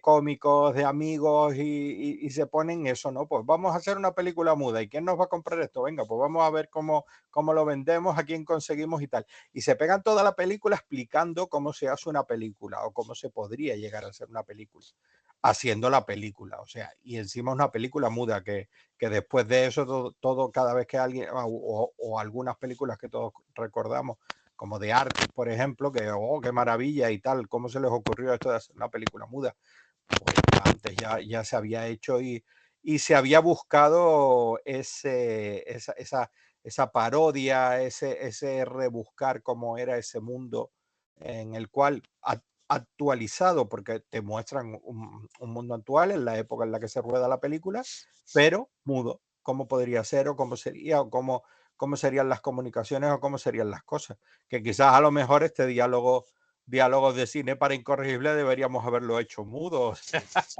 Sí, pero sería, es que yo lo dije, a ver, yo lo pensé, pero Jorge, los rótulos es un Hubiera rollo. sido O sea, complicado, ¿no? no, los rótulos sería, además es que el problema es que tendríamos que haberlo hecho, haberlo grabado, haber hecho los rótulos y después hacerlo, pues es mucho más complicado, o sea que no. Pero Desgraciadamente, hubiera sido un bonito homenaje. no, y a mí personalmente, es que yo creo que lo que tiene tanto Los Visitos Frankenstein como esta película, como Máxima Ansiedad, eh, son homenajes y muy bien hechos, o sea, son homenajes que además tratan de, o sea, tú sí, para una persona que no haya visto el Frankenstein de James Whale, que digo, ya lo comenté antes, que está rodado en el mismo escenario, con Ujú. eso, la mesa donde trabaja el Víctor Frankenstein es la misma que acaba utilizando el doctor Frankenstein, que no nos engañemos, no es Frankenstein, es Frankenstein, que No era Igor, si no era Igor. Igor, O era Igor y no Igor. Ya, ahí no, no. era exactamente, era Igor, no Igor.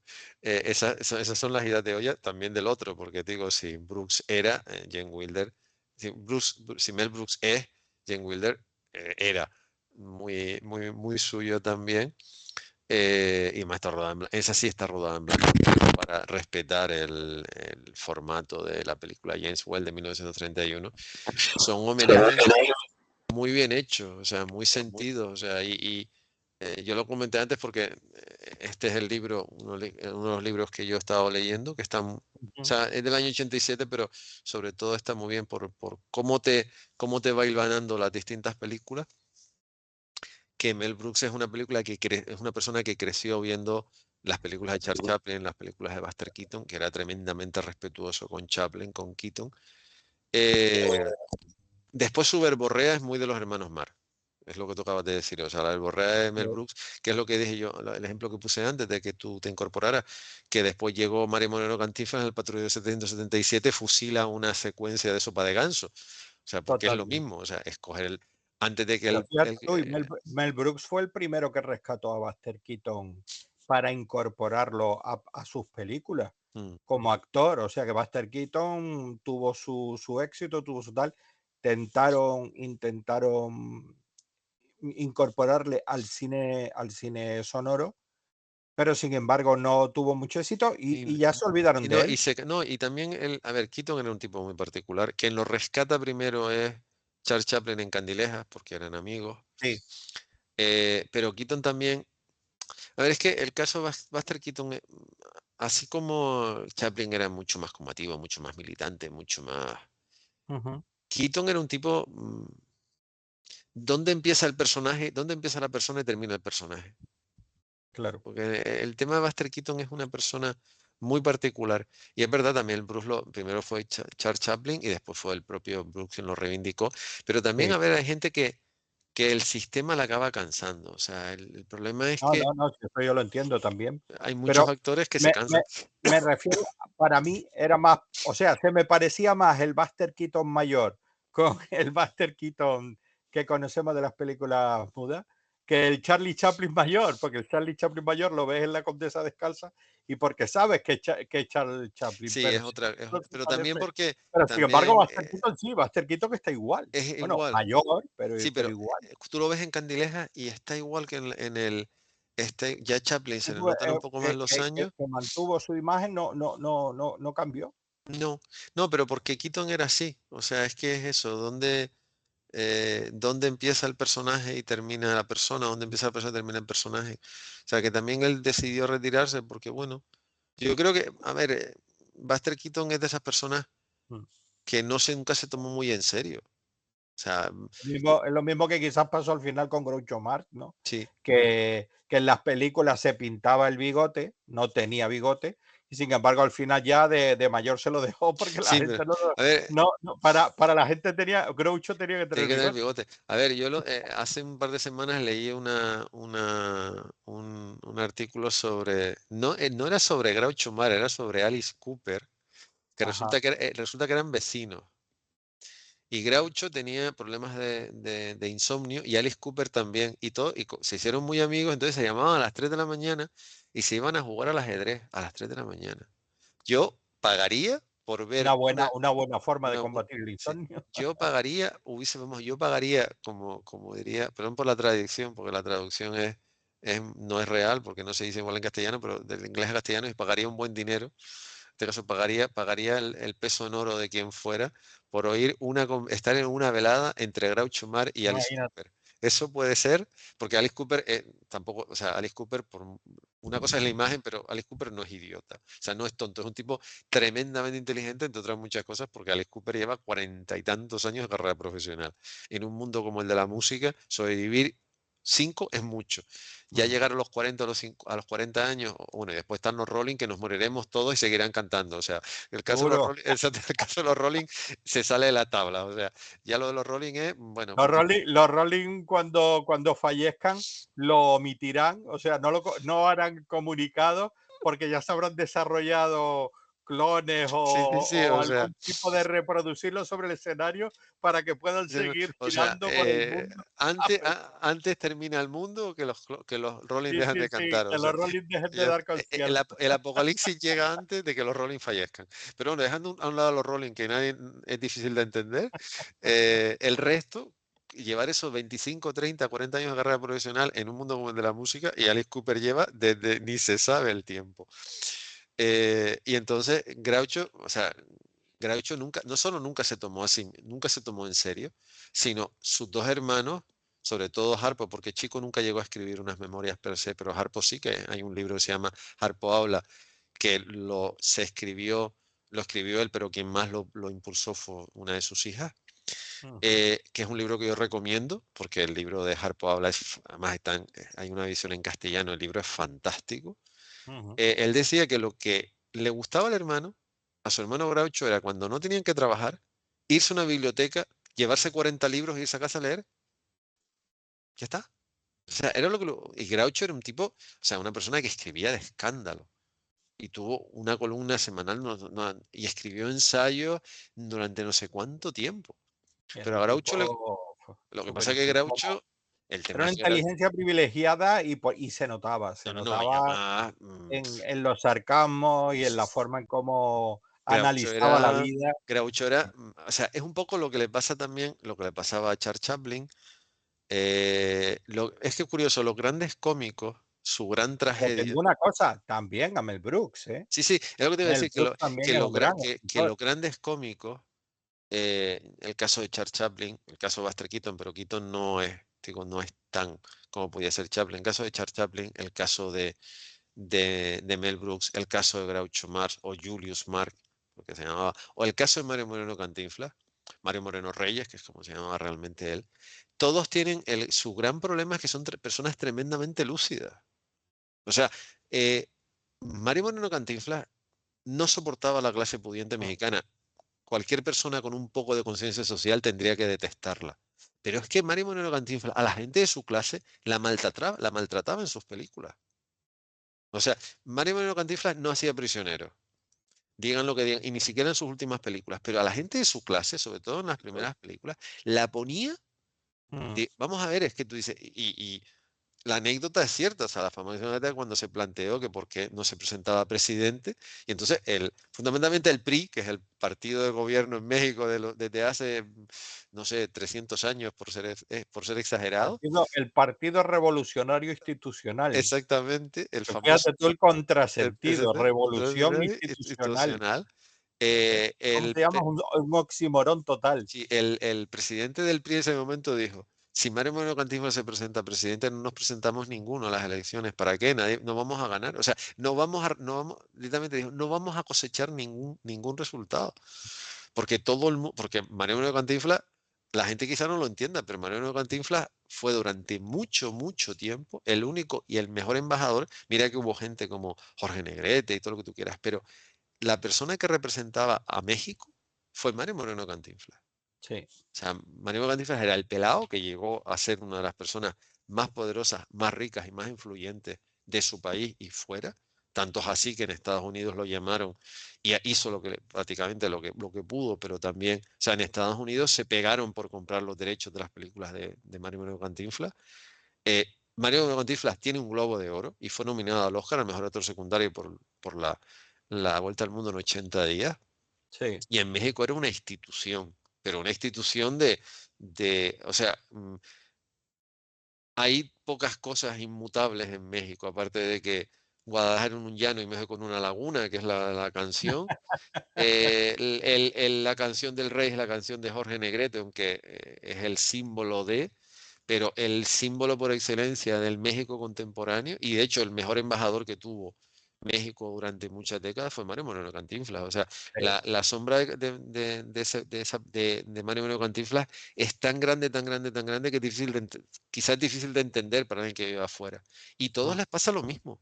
Bueno, y Harpo Mar también. Harpo era una persona, a ver, Harpo tomaba el té con Eleanor Roosevelt.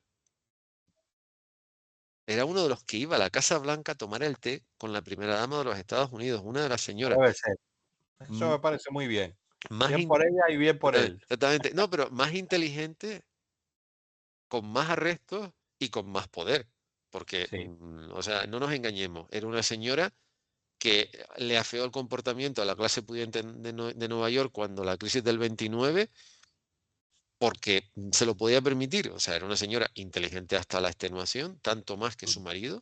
Fue una señora eh, no sé, no sé si tú lo sabrás, pero cuando sometieron al tercer grado a Dalton Trumbo para que contase lo que no debía contar, una de las cosas que Dalton Trumbo se cayó era que Eleanor Roosevelt había montado una especie de sociedad secreta para conseguir derrocar al general Franco. Me parece muy bien también. Porque no lo soportaba. O sea, Eleanor Roosevelt consideraba al general Francisco Franco al mismo nivel de que Adolf Hitler o Benito Mussolini. Pero es que es la verdad. O No, sea, es yo la verdad, pero coincido, la que gente dice, no, la historia, la historia. La historia es esa. la historia es esa. Que la diferencia está en que este ganó la guerra y la ganó antes de que se acabara la otra. Y entonces ya cuando se acabó la otra, como el enemigo había cambiado, Pues ya pues lo interesaba, dejaron ahí como mal menor. Y ese exactamente, mal menor, pues nos lo tragamos aquí en este país, pero pero bueno. ella no lo soportaba. O sea, y es una Pero sí, persona, sí, o sea, y de partida con ellos y tener las mismas inquietudes y sí, los mismos anhelos sí, que todos que estos, todos estos. y que precisamente fueron ellos. Siempre se dice o se comenta que no se sabe bien si fue Serrano Suñer o fue el propio Franco el que no quiso meterse en la Segunda Guerra Mundial, pero hay libros en los cuales lees que Franco solicitó el sur de Francia y una serie de posesiones que Hitler se negó y que posiblemente por eso no entró en la guerra. Pero si Hitler se lo hubiera dado, a lo mejor Franco hubiera entrado en la guerra. Mm, Y ni Serrano Suñer ni Ni, mandangas en vinagre. O está sea, claro. Franco lo que quería, y Portugal también, y no sé qué, una serie de cosas que pidió. Y, y Hitler le dijo que no. Y entonces, pues ahí, digo, bueno, pues te mandamos Sí. una legión extranjera ahí al frente ruso y esa es nuestra aportación a la guerra. No, y hacemos la vista gorda para que pulule por nuestro país todo lo que le dé la gana Ah, durante la bueno, guerra. eso también, aparte. Eso por supuesto. Pero que en realidad era una señora, tío, y Harpomar iba a tomar el té con Eleanor Roosevelt. O sea, no estamos hablando o sea, que era, lo que pasa es que Harpo era una persona que hablaba perfectamente, no era mudo, lo de mudo fue una cosa No, posterior, ya, ya, fue ya. un invento, pero a él lo que le gustaba era escuchar, era una persona que lo que le gustaba sentarse era escuchar, pero que tenía también muy buena conversación. Y toda esta gente, yo creo que su gran problema, que Silent Movie fue una película que sentó muy mal en determinados, lo comenté antes también, en Mm, determinados ambientes de Hollywood porque destripa los excesos, destripa eso, la anécdota sí, que conté de William Wilder, de que él fue a buscar, pedir dinero para hacer una película con todo hecho, pero no tenía estrellas, le dijeron que no, y después otro productor fue a pedir dinero por una película que no tenía nada, salvo las estrellas, le dieron el dinero. O sea, y hacer una película con estrellas no significa que que la película vaya a funcionar. Esta correcto. película costó lo que costó y recaudó muchísimo más. Sí, O sea, y todas las sandeces que se están diciendo ahora, cada vez se están diciendo más sandeces, porque además ya son sandeces, ya ni siquiera son planteamientos sensatos. A ver, y lo dijimos el otro día, o sea, si cualquier gran productor de antes, y empezando por los de la Metro, o sea, por los grandes productores, los grandes magnates, le hubiesen dicho, no 200 millones, porque los 200 millones ya eso sale de la tabla, Piensen que Intolerancia de Griffin, que es una de las grandes películas del cine, de estas películas que cuando estudias lenguaje cinematográfico tienes que verte, te gusta o no te guste. A mí me gustó, todo hay que decirlo, pero bueno. Costó 4 millones de dólares y durante décadas fue la película más cara de la historia del cine. Y bueno, Intolerancia es carísima, sobre todo por los decorados de Babilonia, por Claro. aquellos famosos Y por la elefantes. por la primera parte de la película, Exactamente. Y fundamentalmente. era 4 millones. O sea, tú le dices a Agostino Laurenti que se tiene que gastar 200 millones en una película, Agostino Laurenti te corre a gorrazo desde la puerta de su casa hasta el mar, directamente. Y Samuel Bronston, que es un señor que construyó la China, la ciudad prohibida, a las afueras de Madrid, y digo, Charlton Heston llegó a decir, nunca conocí el escenario entero. O sea, me pasé 2 meses currando, se pasaron 2 meses de verano trabajando La película. y paseando por las noches, porque muchas veces tenían que rodar por la noche y se quedaban dentro del escenario. Y dormían donde podían, además, porque lo decía, donde buenamente podíamos. Nunca lo vieron entero y no se gastó 200 millones. Entonces, él dice, es que las películas fracasan. Hombre, es que tú te gastas 200 millones, no No, pero 200. O sea, bueno, también lo podemos interpretar, pues yo que sé, que ahora hay una inflación que no había en esa época, vale, o pero, que hay una serie de gastos que antes no se tenían y y ahora vale, se sí, tienen, pero y todo Patrick, y eso, pero bueno, se está buscando pero que se el, pueden la seguir haciendo excusa. películas con presupuestos ajustados y que no tienen por qué llegar a esos dispendios ¿Dispendio? escandalosos, también es verdad. No, y es que en Y realidad es o sea, es una pelea de a ver quién se gasta más dinero sin yo no creo que mucha sea justificación. una pelea en quién se gasta más dinero. Yo lo que creo es que ha llegado un momento en que se piensan que gastando más dinero tienen más También, posibilidades de que la también. película tenga éxito. Y eso es Y una eso no tontería. es Eso es así. una tontería. Y de Eso no es hecho, así. esta película costó nada y recaudó 24, no, recaudó creo que 6 veces más de lo que costó.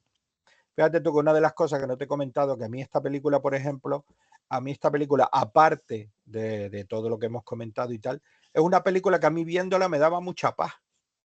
Mm, No sé si por el hecho de que o sea, pues igual que cuando ves una película una película cómica de cine mudo, a pesar de que tienen una acción brutal y de que eran mucho más físicas que las películas que se hacen ahora, sin embargo, me transmitía una sensación de paz que no me transmiten otra serie de películas sí. y sobre todo en la actualidad.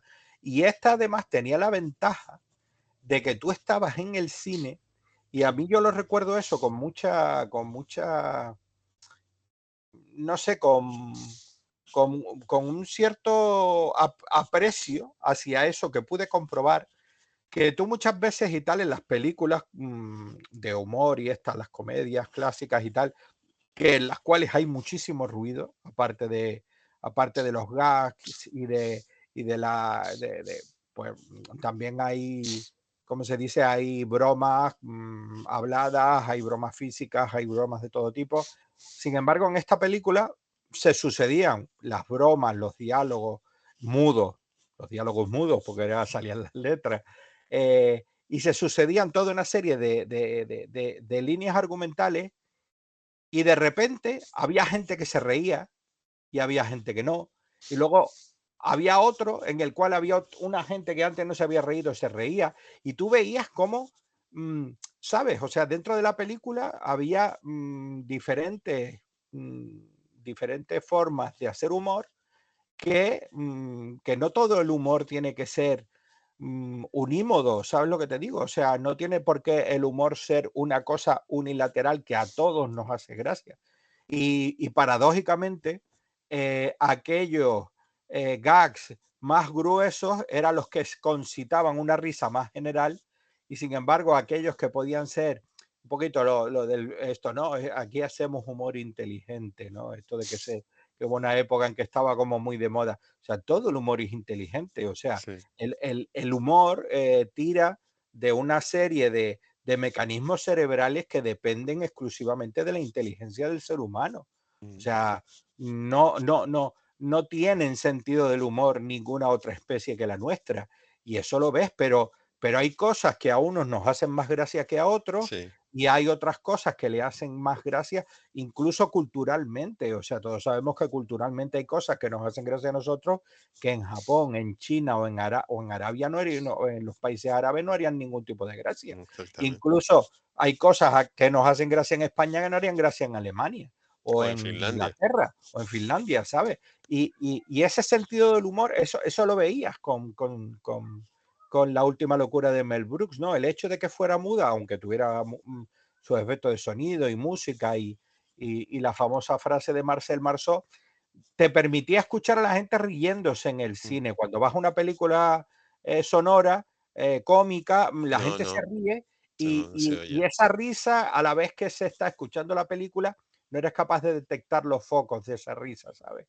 Y a mí me gustó mucho esa experiencia cuando la fui a ver en el cine, que ya pues eso es algo que es más difícil de conseguir en la actualidad, ¿no? De poder ver en una sala una película como esta, la cual pues hayan a lo mejor 100 o 80 personas, con que hubiera, no hace falta que sea una sala de 300 butacas. Y veías la gente cómo se reía dependiendo de los gags, o había gags que conseguían una risa generalizada, ¿sabes? O sea, y eso era bonito, ¿sabes? Y era interesante Sí, de ver y de sentir con esta película, que con otras no, no. no se veía. Por eso te digo, por eso es una pena que no, que a Brooks no se le haya, no te voy a decir, o sea, se le tiene ahí, porque obviamente se le tiene ahí, pero no se recurre a él como se debiera. Yo creo que se está, o sea, ya lo hemos dicho muchas veces, y bueno, evidentemente tú eres de una generación y bebes de eso y después vas descubriendo lo que hay antes, me parece perfecto. Pero la gente tendría que perder menos el tiempo haciendo de heraldo de los grandes estudios, de cuánto me he gastado. A mí me hace mucho gracia decir, bueno, la película costó 150, han recaudado 160, 170, se ha amortizado el coste, pero no el coste de marketing. ¿Acaso tú sabes lo que se han gastado en marketing? ¿Acaso tú Pero sabes? a lo mejor se han gastado más en marketing que en la propia No, no, película. pero Patricio, hoy día primero ya no es necesario. Y principal, vamos a ver, tú haces la película, la estrenas en cine, después la pones en la plataforma. Primero está lo que tú recargas por las entradas y después está lo que tú recaudas porque la gente paga por verla. O pagas un abono, no sé en España, pero por Sí, ejemplo en un abono Finlandia, mensual, un abono tiene anual. o un abono mensual o un abono anual para una determinada plataforma. Y después están los derechos, que primero dijeron que no y ahora han dicho que sí. De hecho, que a veces están sacando ediciones más caras ya no en Blu-ray o en 4K. Y después los derechos en televisión abierta, que eso prácticamente no existe. Mm. Pero que en realidad tú tampoco sabes, porque tampoco te lo van a decir, salvo que estés metido dentro de la estructura, cuánto te estás gastando en marketing.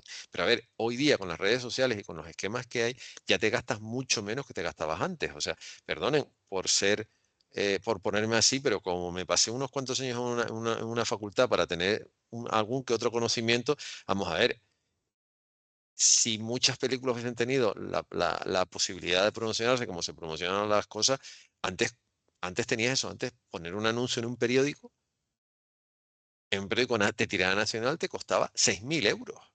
Sí, sí. Y esos 6.000 euros ahora no es nada, sí, pero es que 1.000.000 de pesetas de la época era mucho, mucho, mucho dinero.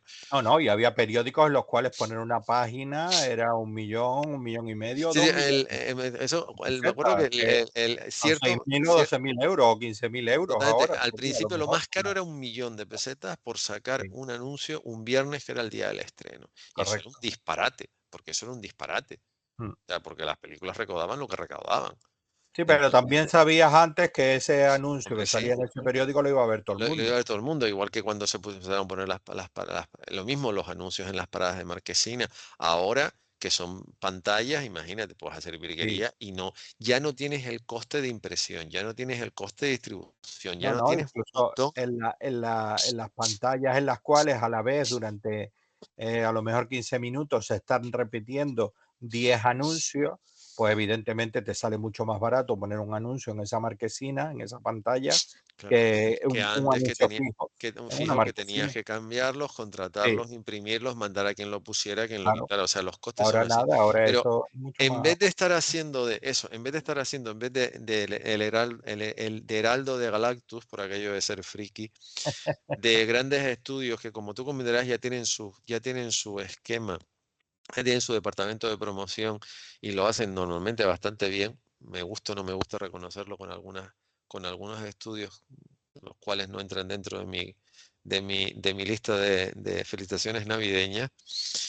¿Por qué en vez de perder el tiempo con eso, no se preocupan en ir rescatando otro tipo de cosas? Mm, Porque después, claro, hay momentos en los que dices, sobre todo donde, vamos a ver, además me hace gracia porque rescatan hasta los años 80, ya los años 70, 60 y 50, eso está muy lejos. Como suele decir, hace frío ahí fuera. Ya eso lo siento mucho, pero ya en Internet hay menos información, sobre todo en sí. nuestro país, la información que hay Cosa de que ese es tipo de absurda, cine. porque es lo que decíamos antes, o sea, ahora tú puedes tener ahí una biblioteca digital en la cual tengas todas las películas habidas y por haber de la historia de la humanidad. Ujú. Y eso a lo mejor lo tienes en un servidor y que tú puedas acceder a ese servidor y descargarte la película que tú quieras o simplemente ver, visionarla, o sea, contratar un visionado de esa película.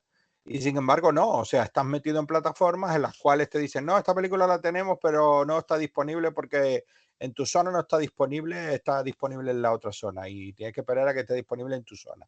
Pero cuando ya está disponible en tu zona, la quitamos porque preferimos poner estas otras y tal. Entonces al final dices tú, a ver, ¿dónde está la panacea? O sea, se están perdiendo, se están dejando de editar en DVD o en Blu-ray las películas porque somos unos viejunos los que seguimos comprando películas en Blu-ray y en DVD porque lo que hay que hacer es ir a las plataformas y yo de las películas que quiero ver, ¿vale? Porque soy un viejuno, el 80% no las encuentro en ninguna plataforma y al final digo, pues menos mal que la tengo que la compré en DVD para poder verla, A ver, ¿sabes? O Patrick, sea, el tema es que yo te lo digo por el país en el que vivo, donde los esquemas son un pelín distintos. El tema es que hay muchísimas cosas que sí hay, lo que pasa que lo que está viendo también es una reconversión. El DVD cada vez está más fuera de órbita, el Blu-ray va sobreviviendo y las ediciones que salen en 4K son ediciones desgraciadamente muy caras para lo sí. que es la media. No, y Por- por- aparte de ser caras, es que ya tienes que tener toda la infraestructura adaptada al 4K. Tienes que tener Exactamente. un reproductor de 4K, tienes que tener un televisor que reproduzca 4K. Entonces, vale, aquel que tenga toda la pasta para hacer ¿cómo se dice? Cuando renuevas, ¿no? Reconversión. Una Una, re- una una- renovación del del, parque móvil claro, visual de tu casa claro, y claro. tirar la pantalla que tienes, que te va muy bien para poner una que reproduzca 4K y el DVD o el Blu-ray No, que pero tienes el, para poner uno que el, reproduzca el, el, 4K, el pues 4K te lee todos los sistemas. O sea, lo bueno que tienes que te lee cualquier formato y sí, además no, ya no vale. tienes, y es Es lo multizona. que suelen, hacer, que los nuevos formatos leen todos los anteriores. No, y Pero sobre claro, si yo todo tengo el ya no tienes anterior, zona. Ya tengo no que tienes comprarme zona. uno. No, Ya no no, pero, tienes zonas y demás. pero ya en los DVD y en los Blu-ray tampoco tienen zonas, ¿eh? O sea, Hay no tú muchos, ya sí. tienes. Todavía sigue habiendo muchas películas de zona uno, zona 2, Yo, depende yo ya te digo, o por lo ya han menos de lo que es desaparecido. la zona europea y tal, que antes se supone que estaba dividido en 3 o 4 zonas, y si comprabas de la zona uno no lo podías ver en la zona 2 y viceversa. Los DVD y los Lo han Blu-ray, estandarizado mucho. Pero a aunque, ver, aunque sigan fabricando el DVD o el Blu-ray y tú ves que pone zona 2 zona 3 no sé qué, tú lo pones en tu casa, en tu aparato y el aparato lo reproduce sin y problema. lo del 4K es lo que es, o sea, precisamente porque se supone que el segmento de público que lo demanda tiene un nivel económico que se lo puede permitir. A ver, Patricio, y el que se quiso creer que las plataformas iban a ser una panacea, es Sí, como todo. no, O está sea, claro. tú lo anuncias. eh, a ver, una cosa es lo que te anuncian y otra cosa es la realidad del mercado. y la realidad de mercado es la que es. Entonces, y por un problema de derechos y por un problema de que muchas películas están en el limbo, muchas películas han estado dando tumbos. Sí, Pero mira, pero en el caso que te digo, no va tanto por las películas, pero, que muchas se pero puedan lo que conseguir. comentábamos el otro día, o sea, actualmente ya prácticamente todas las películas se han digitalizado, se han renovado. Hombre, hay muchas que no. Por ejemplo, No. la de King Kong de 1933 se remasterizó gracias cuando Peter Jackson. Peter Jackson sacó la nueva versión de King Pero Kong. aparte, hay Entonces, muchas cosas que no, hay muchas cosas que están en a ver quién las tiene, porque los derechos son los que son. Pero yo no te voy a eso, yo te voy al tema de que no se habla de películas de los 50, 60 y 70 en un país ujú, como España, y yo lo he notado, porque a ver, con que leer los titulares tengo. Porque el problema es que de los 50, 60 y 70 hay muy poco publicado en castellano, hay muy poca ya, documentación publicada en castellano, más allá de... Y un momento, se publicaron muy buenos libros, pero son libros que es muy difícil de conseguir. ya, Son libros que se publicaron en su momento, eh, pero que desgraciadamente tuvieron la tirada que tuvieron y han desaparecido.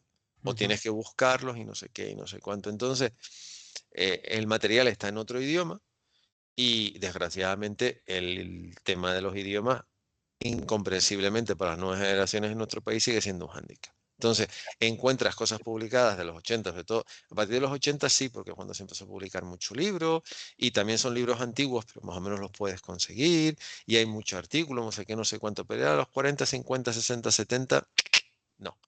Si quieres ya, buscar documentación, este libro es del año 87, este es del año 87. De hecho, hay un libro en castellano publicado de Mel Brooks, pero es más difícil de conseguir.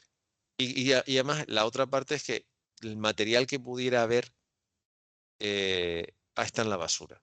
O sea, encontrar un pressbook de La Última Locura en castellano de Incine, aunque vayas a la filmoteca, y tú te vas a buscar material, yo lo sé porque he estado en buena parte de las filmotecas en nuestro país, en los 60 tenías el fotograma, después empezó el dirigido por y Santas Pascuas. Pero claro, filmotecas hay donde hay, eh, y eso no es como en Estados Unidos o en Francia, por poner dos ejemplos, que hay no sé cuántas revistas y periódicos y no sé qué y no sé cuánto, y después estudios, más estudios, más estudios, más estudios, más estudios. El cine se ha venido a estudiar de manera seria y rigurosa en nuestro país hace 2 días. Si lo comparas con Estados Unidos, lo comparas con Francia, lo comparas con el Reino Unido, lo comparas con Alemania, lo comparas con cualquier otro país. Entonces, claro, no hay material.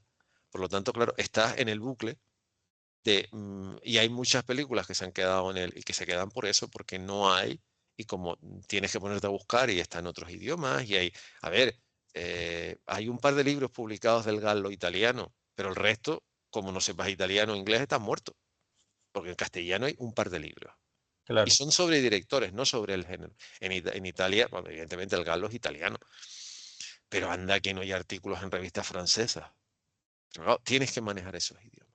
Ujú. Y es que, porque Pero además, fíjate tú en este caso que estamos hablando de de una película, de una comedia que es muda y podría estar en todas las plataformas sin sí. necesidad de que la estén A ver, doblando. yo imagino que quien es ahora propietaria de Fox la acabará estrenando, porque la acabará estrenando, independientemente de que también la película está producida porque está producida.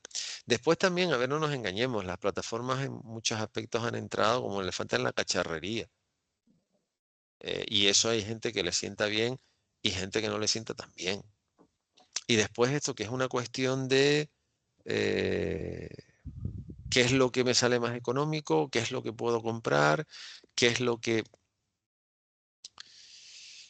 Ya está. Es lo que tú has dicho, lo que se Sí, sí. prometieron hace décadas, porque esto lo han prometido hace ya, por lo menos desde principios de este siglo, de hacer Yo creo que eso es lo que te iba a decir. Yo creo que o no sea, entiendo. un archivo, A una esta altura, mediateca exactamente. donde tú puedas... Lo Oye, que pasa que, y que sea por suscripción, no tengo ningún no, problema. no, pero si es que se Aquí dijo va a así, encontrar usted más de no sé cuántos miles de títulos claro.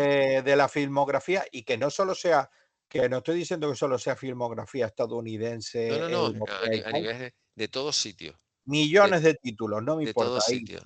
de y que todos tú sitios. pongas el nombre y que te aparezca. Lo mismo que si vas a una biblioteca y pones el nombre del libro y si lo tienen, lo tienen. Exactamente. Y tienen Pues, cientos de miles de volúmenes en la Patricio, biblioteca. eso lo llevan prometiendo y mira que yo ya voy para 4 décadas de Lo que carrera estamos diciendo a profesional. través de Internet. O sea, Exactamente. Antes de ahora Internet. ya con la capacidad que tiene Internet, tú puedes estar viendo una película sin que se te corte. Oye, Exactamente. pues yo me suscribo para apoyar esta iniciativa, pago una suscripción mensual o pago por descarga o por visionado. Y oye, tienes ahí, oye, me apetece ver esta película, pues me voy al sitio este y pin, película, la que quiero. Nos Mira, esto, decían eso nos vendieron. Puedes sí, ver la sí. película que te dé la gana cuando te dé la gana en Esta el es momento que te dé la la gana y a la edición hora que te dé la gana. finlandesa, que es el cartel el mismo, lo que pasa que esto es eso, la Sí, película sí, muda el cartel. en finlandés. Que esta es una edición que está muy bien con la cajita de plástico y toda la historia, además de Future Film.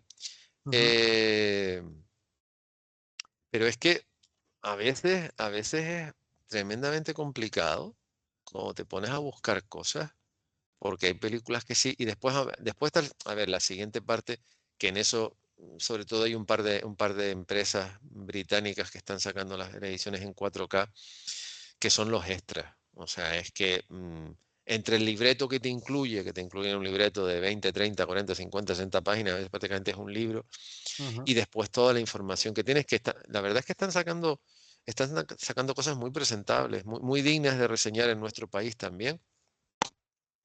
Pero el problema es el que es. El problema es que tú vendes una cosa, pero después el mercado es otro.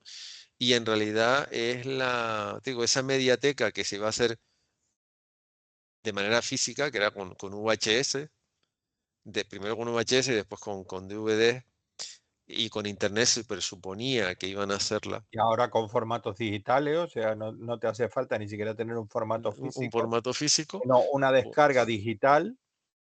De todas maneras, a ver, yo lo dije antes, creo que tú no habías llegado, la máxima, esa sentencia que dice que el arte en Hollywood es sinónimo de bancarrota, en realidad es exactamente lo mismo. O sea, esto es un negocio.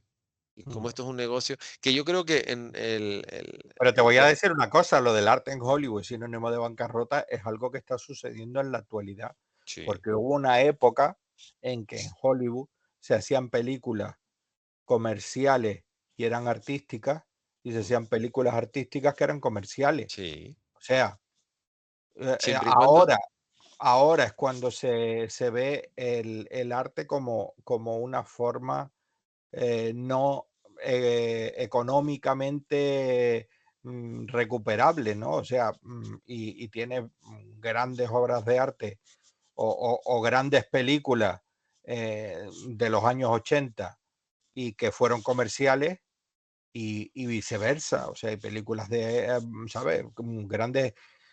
Grandes directores que todos conocemos y todos tenemos en la mente que hacían obras, verdaderas obras de arte y la gente iba a verlas. mm, No eran blockbusters, mm, pero eran películas no estaba, es económicamente que no estaban, rentables. o sea, no es Estaba que, reñida la eh, rentabilidad que económica es con... lo que, por eso te digo que se están diciendo, cuando te digo están diciendo sandeces es que se pretende no solo ganar, no solo gastarse 200 millones, sino después que sea un gran éxito en taquilla. No, eso es una tontería. O sea, el cine no funciona así. Y además es que lo divertido de la historia es que el cine nunca ha funcionado así.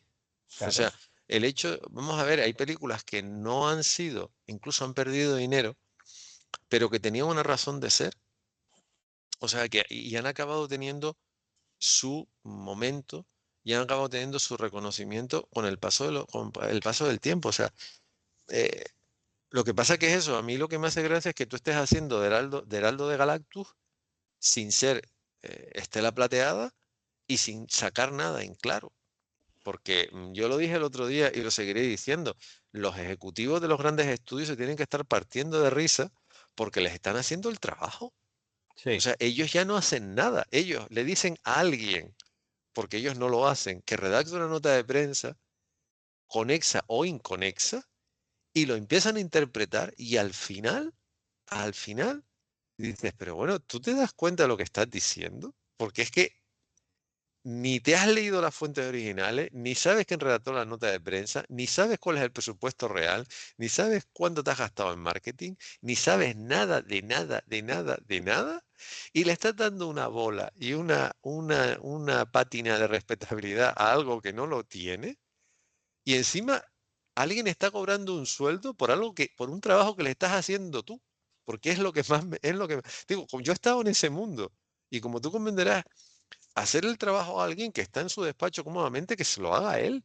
O sea, ¿por Sí, qué se lo tengo que hacer yo? Porque, y encima en el colmo el colmo de la ignorancia, estás pagando mensualmente un montón de dinero para que un montón de señores que muchos no tienen muy claro qué es lo que están haciendo, se gasten tu dinero en hacer chorradas. O simplemente eso, en comprar, lo que dijimos el otro día, comprar derechos para no hacer nada o hacer una serie, una temporada y cancelarla con tal de que el de enfrente no me la, no no la me la haga el avise, otro. no me la haga el otro. O sea, tú le estás dando y tú dices, a ver, háztelo ver, o sea, vete. Es como dice Mafalda, perdón por el ejemplo, o sea, es para levantarse por la noche y decir, a ver, quiero un psicoanalista que cobre barato. O sea, no hay. Vamos a ver, señores, por favor, estudien. Yo desde aquí, como diría Mafalda, desde mi sillita, en este caso desde mi sillón, les pido que más gente estudie psicoanálisis, psicología, psiquiatría, llámenlo ustedes como quieran, porque hay una generación que lo único que está haciendo es reírle la gracia a un montón de gente que se está aprovechando. O sea, no solo no está aportando nada, sino se está aprovechando de lo que tú estás teóricamente haciendo de manera honesta, que es en Sí, realidad lo que plantea Silent Movie. O sea, sí, Silent Movie plantea un Hollywood banal, de sí, cartón piedra, sí. de gente que va a lo que va, que no le importa absolutamente nada, que ni se preocupa de los actores, ni se preocupa de... Lo único que van es al beneficio puro y duro, que encima funciona va a golpe de, no golpe, a golpe de chisme, a golpe de estereotipos, porque funciona a golpe de chismes, a golpe de estereotipos. O Mm. sea, plantea a Hollywood como un ente narcisista absolutamente vacuo y banal, y alguien que quiere hacer un buen trabajo le cuesta horrores hacerlo.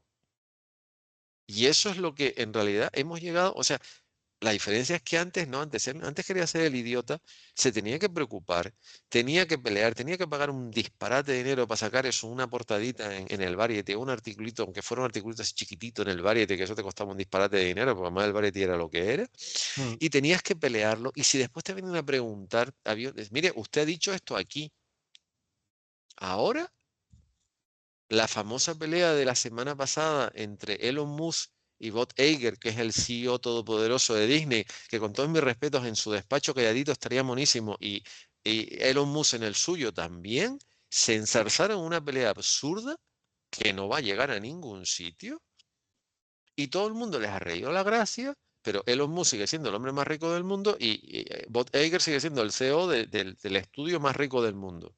Sí. Y tú dices, bueno, ¿y qué? ¿Y qué? ¿Has conseguido algo? ¿Has sacado algo en claro? Porque Disney no va a cambiar el chip, es más, se va a radicalizar y el otro tampoco.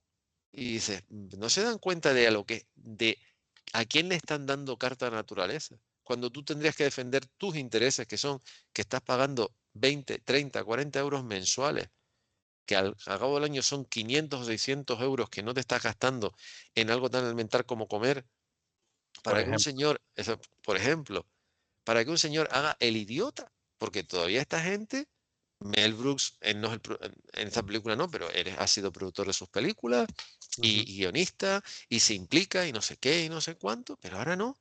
Ahora hacen cosas, plantean cosas que nunca se hacen o las dejan a mitad, por lo menos tienen la esencia, No, no, o cosa que las no dejan tiene. a mitad, no, o las hacen, Sí, sí. luego las guardan en un cajón y Y ahí se adiós, olvidan y, de y ellas. adiós Ni muy siquiera buenas. las estrenan, que Ni tú dices, siquiera pero las.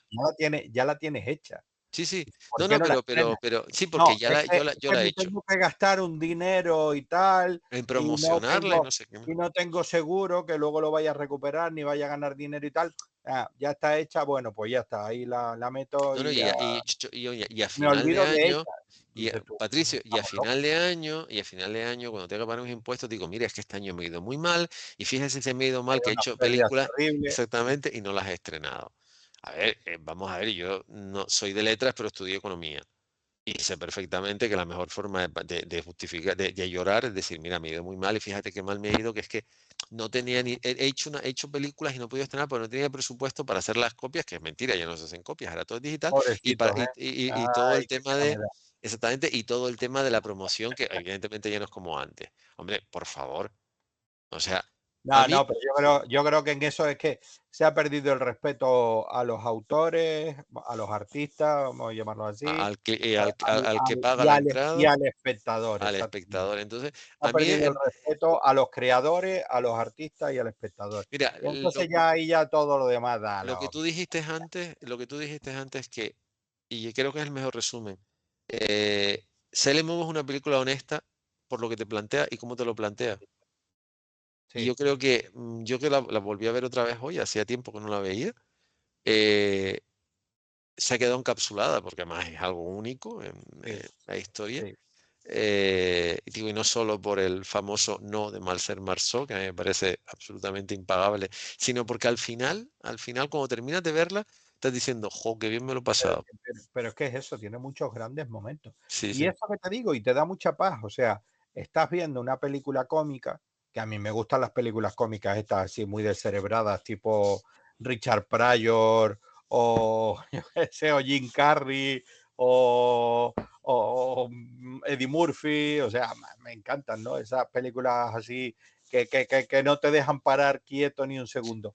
Pero sin embargo, esta tiene un humor que va, que fluye, ¿sabes lo que te Mm, digo? mm, Y oye, como que te deja muy tranquilo, muy bien, te has pasado un rato divertido y, y no sé, o sea, te quedas de esa forma y te dices, oye, qué bien me lo he pasado, y sin embargo te vas con una sensación de relajación, de sí, no, tranquilidad, de no, tal, qué y buena merece mucho película, la pena. y te la has visto y tal, y ya está. Entonces, no sé, o sea, y ya películas así, pues desgraciadamente, pues No, cada ya vez no, menos. ya no quedan, estoy de acuerdo. Patri, te toca despedir.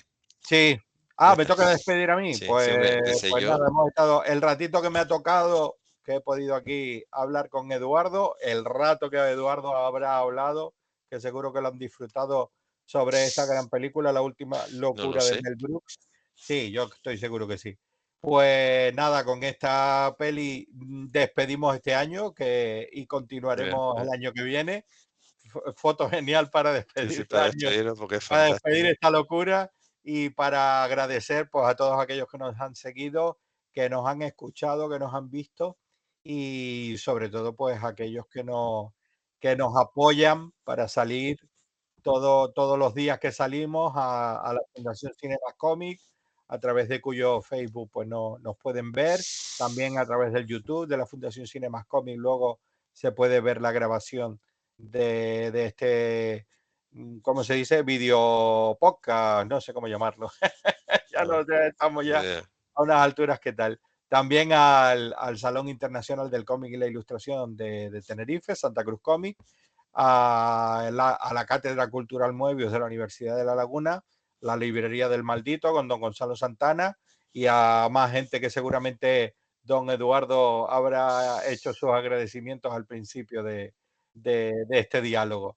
Y nada, pues esperarles aquí para enero, que ya tenemos ahí una buena programación, que don Eduardo, si quiere, algo comentará, y bueno, y también algunas charlas que haremos de que se nos quedó este pasado día 12, se nos quedó colgada una charla que teníamos con una escritora, una autora canaria y tal, que hubiera estado muy interesante, pero bueno, por circunstancias no se pudo hacer.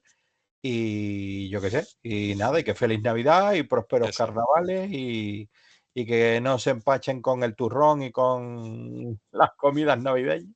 sí. Y nada, y que sigan viendo, que Sean sigan viendo muchas comedidos. películas, que sigan viendo. Exactamente.